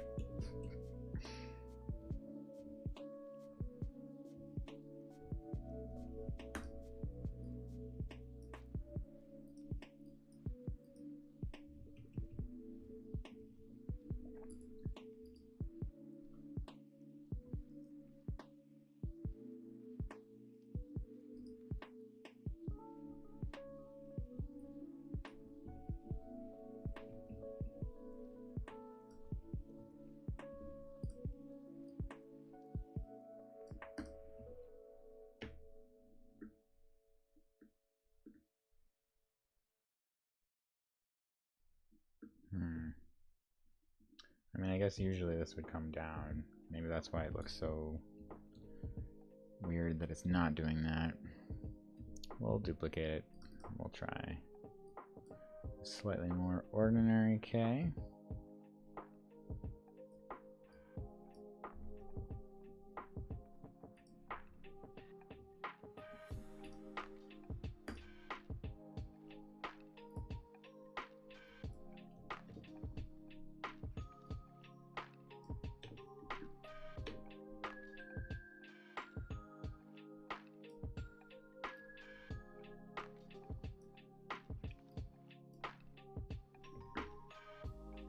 Well, that certainly looks better. But maybe there's something in this idea. I mean, it's super far out, so that's probably part of the issue. I do somehow like the idea of relating it to the R a little bit.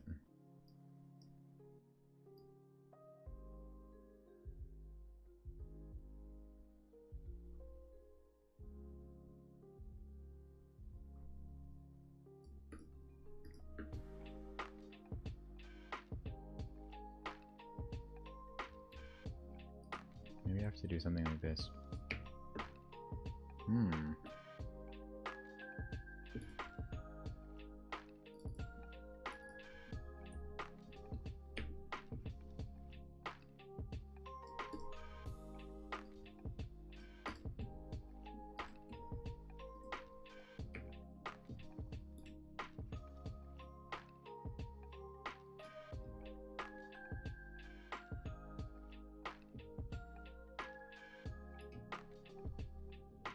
Okay, that's kind of an interesting.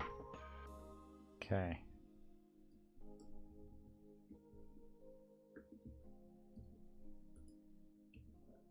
A hooper? Haman, do you mean like a basketball player? Or like, I don't know, a basket weaver or something?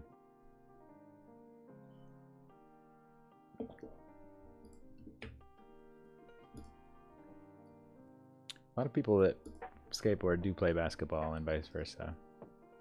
I have noticed that.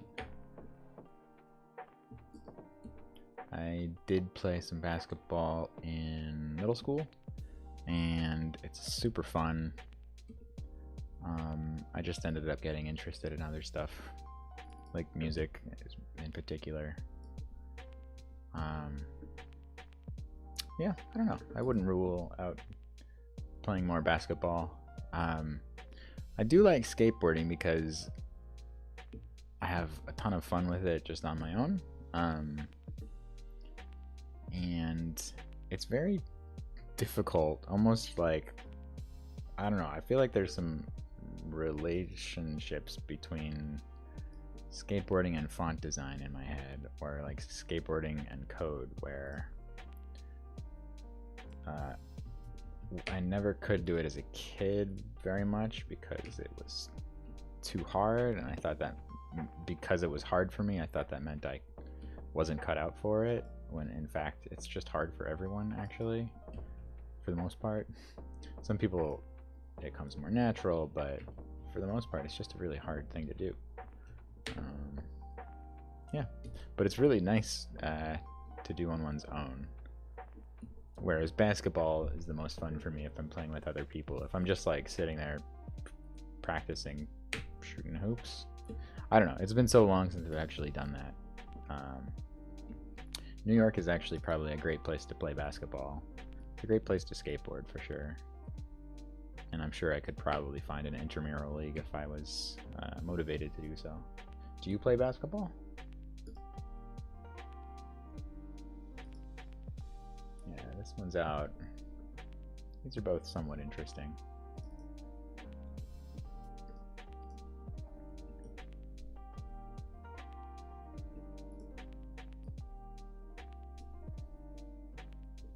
Maybe I'll make a layer here.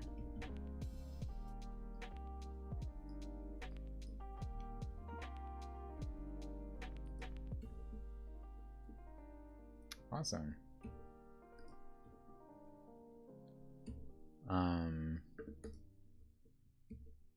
You don't have to answer this if you'd rather not, but where are you living these days? Like, what city or country am I?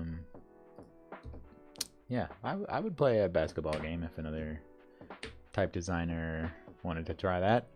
I'm sure I would probably lose because I have not practiced since I was like 14. But it is a fun game for sure. It is a beautiful sport.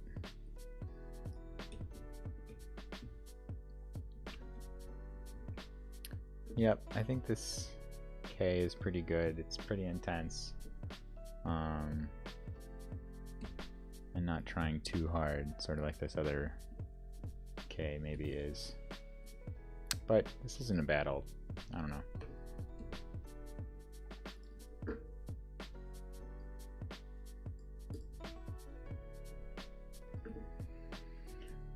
Okay. Dang, we're actually nearing the end of my time. But we can use these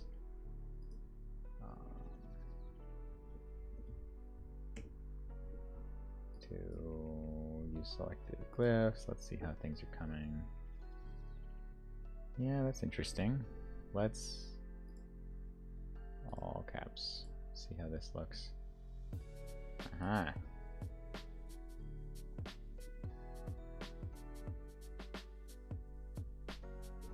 I see. I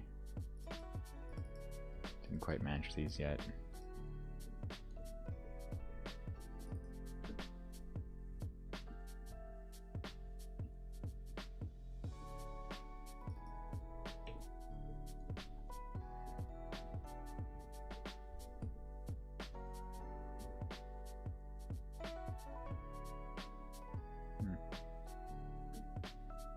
Yeah, the O is not thick enough yet.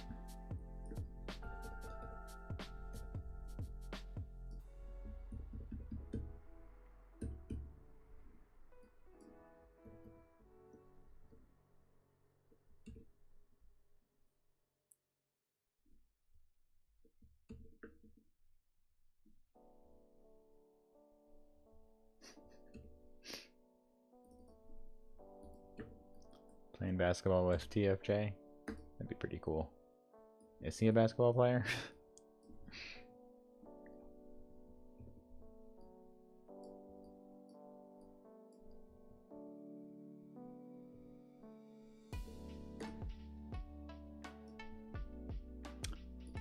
I've just realized that I feel like there's some sort of an association in my head between Tobias Frere Jones and like Sherlock Holmes. Not only because it rhymes, but I feel like I could easily imagine Tobias playing violin really well. I don't know if he does, but it wouldn't be very surprising, would it? He'd also be probably, you know, great at solving crimes and stuff. So.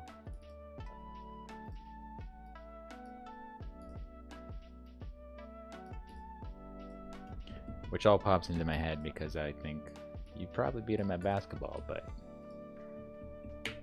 I don't know. I bet he could like beat you in a piano duel or something like that.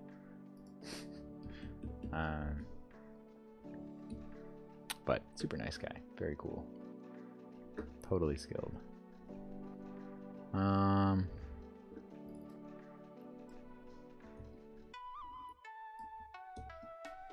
Yep, this design just looks way better in all caps for now.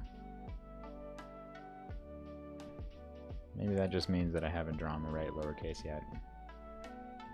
Because it's like that versus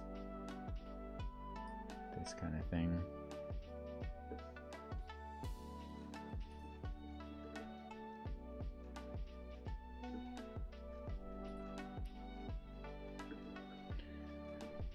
Alright, I guess in the last little bit, maybe I'll just try to do some diagonals. I bet I could do some diagonals and like DPQ in the lowercase pretty quickly. And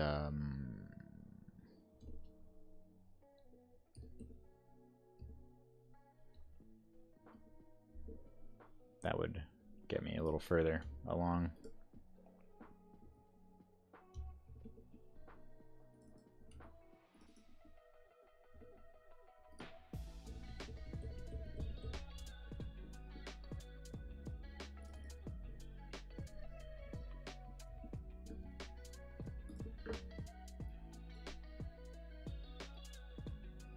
Let's just start by doing this.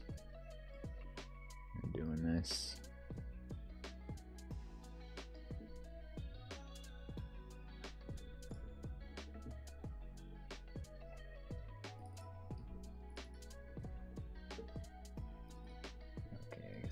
to be somehow a little wider to sort of match the counter of the N.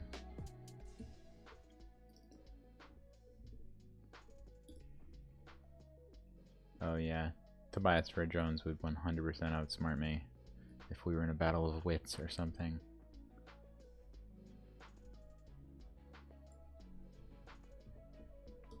But that surprises absolutely no one. But, you know, I could probably ollie better than him, so yeah, it's perfect. You challenge type heroes to basketball games. I'll challenge them to skateboarding, and we'll show them. Yeah.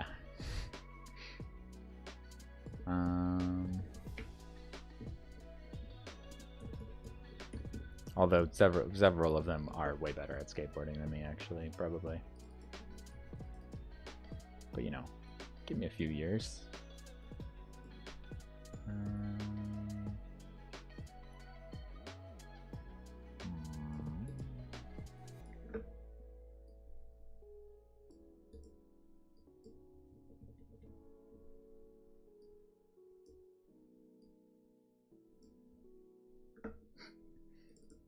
Let's see.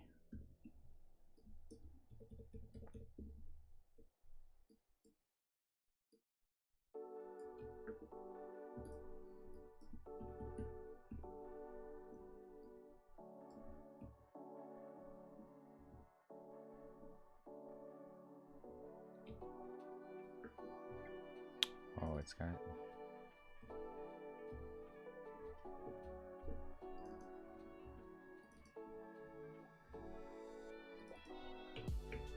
That looks more like a lowercase k.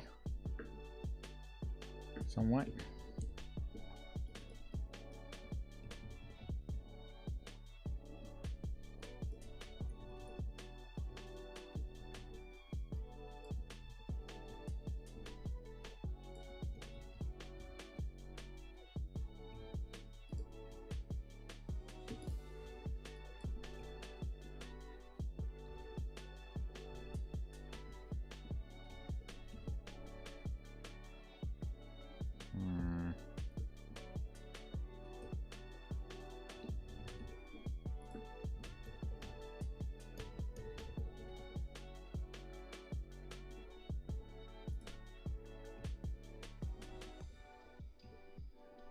Well, yeah, the spacing would probably need some kerning to actually look proper. Fun cop out.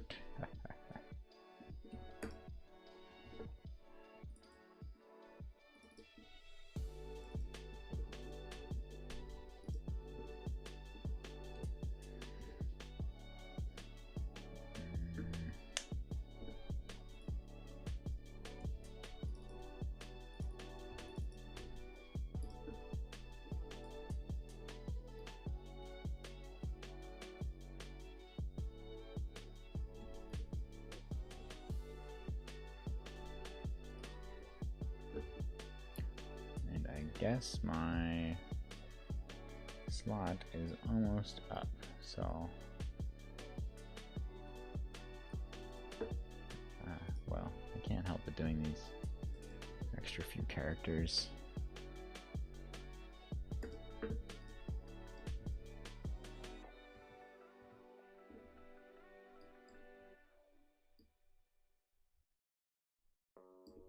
Nice.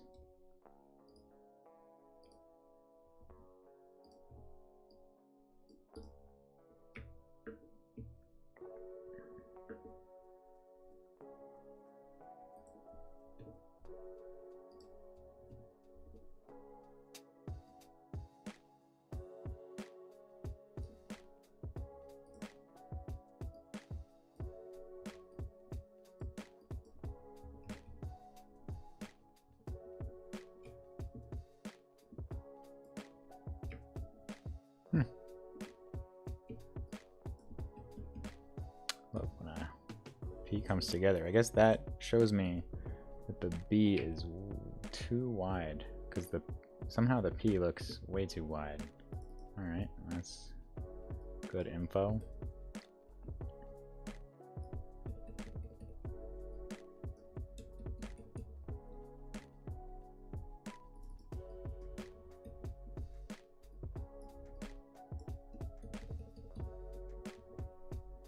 I don't know, maybe somehow the P has to be a little wider. Or narrower than the B? I kind of doubt it.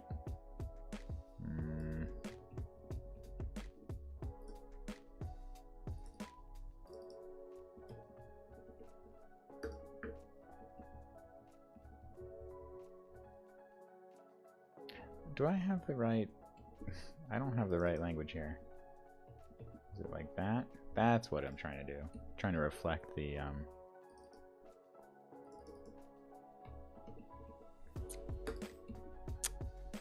thing.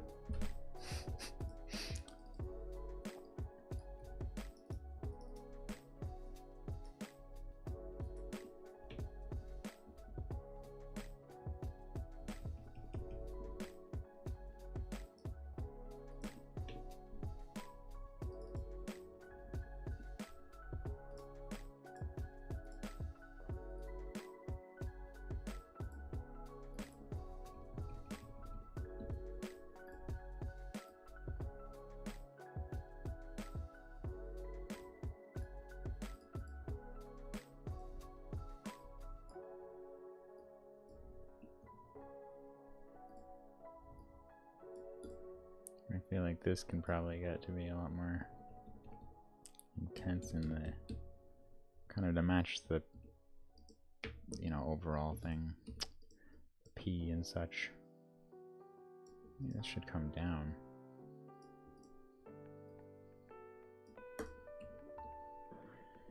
Huh. Well, it has a long, long way to go, but it's starting to look like something, maybe.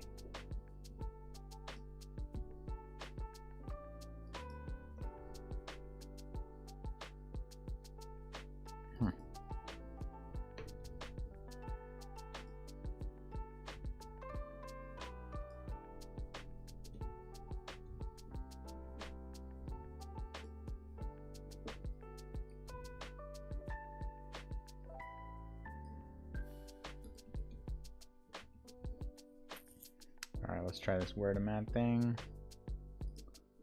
with our additional glyphs, and it should look somewhat more interesting. Capitalize. Love this amazing extension by Nina Stausinger.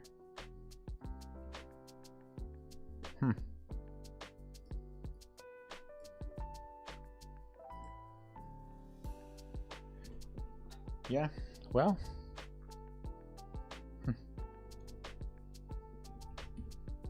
thanks for tuning in. It has almost everything. This is a font, right? LOL. Yep, plenty of letters still needed, but kind of, you know, kind of made some headway here. Super fun to experiment with this system overall. So for anyone that is here, thanks so much for coming. I am gonna go have lunch and stuff, and maybe go skateboarding this afternoon. I don't know. Also have lots of chores to get to, so yeah, hope you have a good rest of your Sunday, and let's I better check actually who's up next in Fontathon. Who is live now? I think it's Daniel Nisbet. So let's how do I show this on a live stream?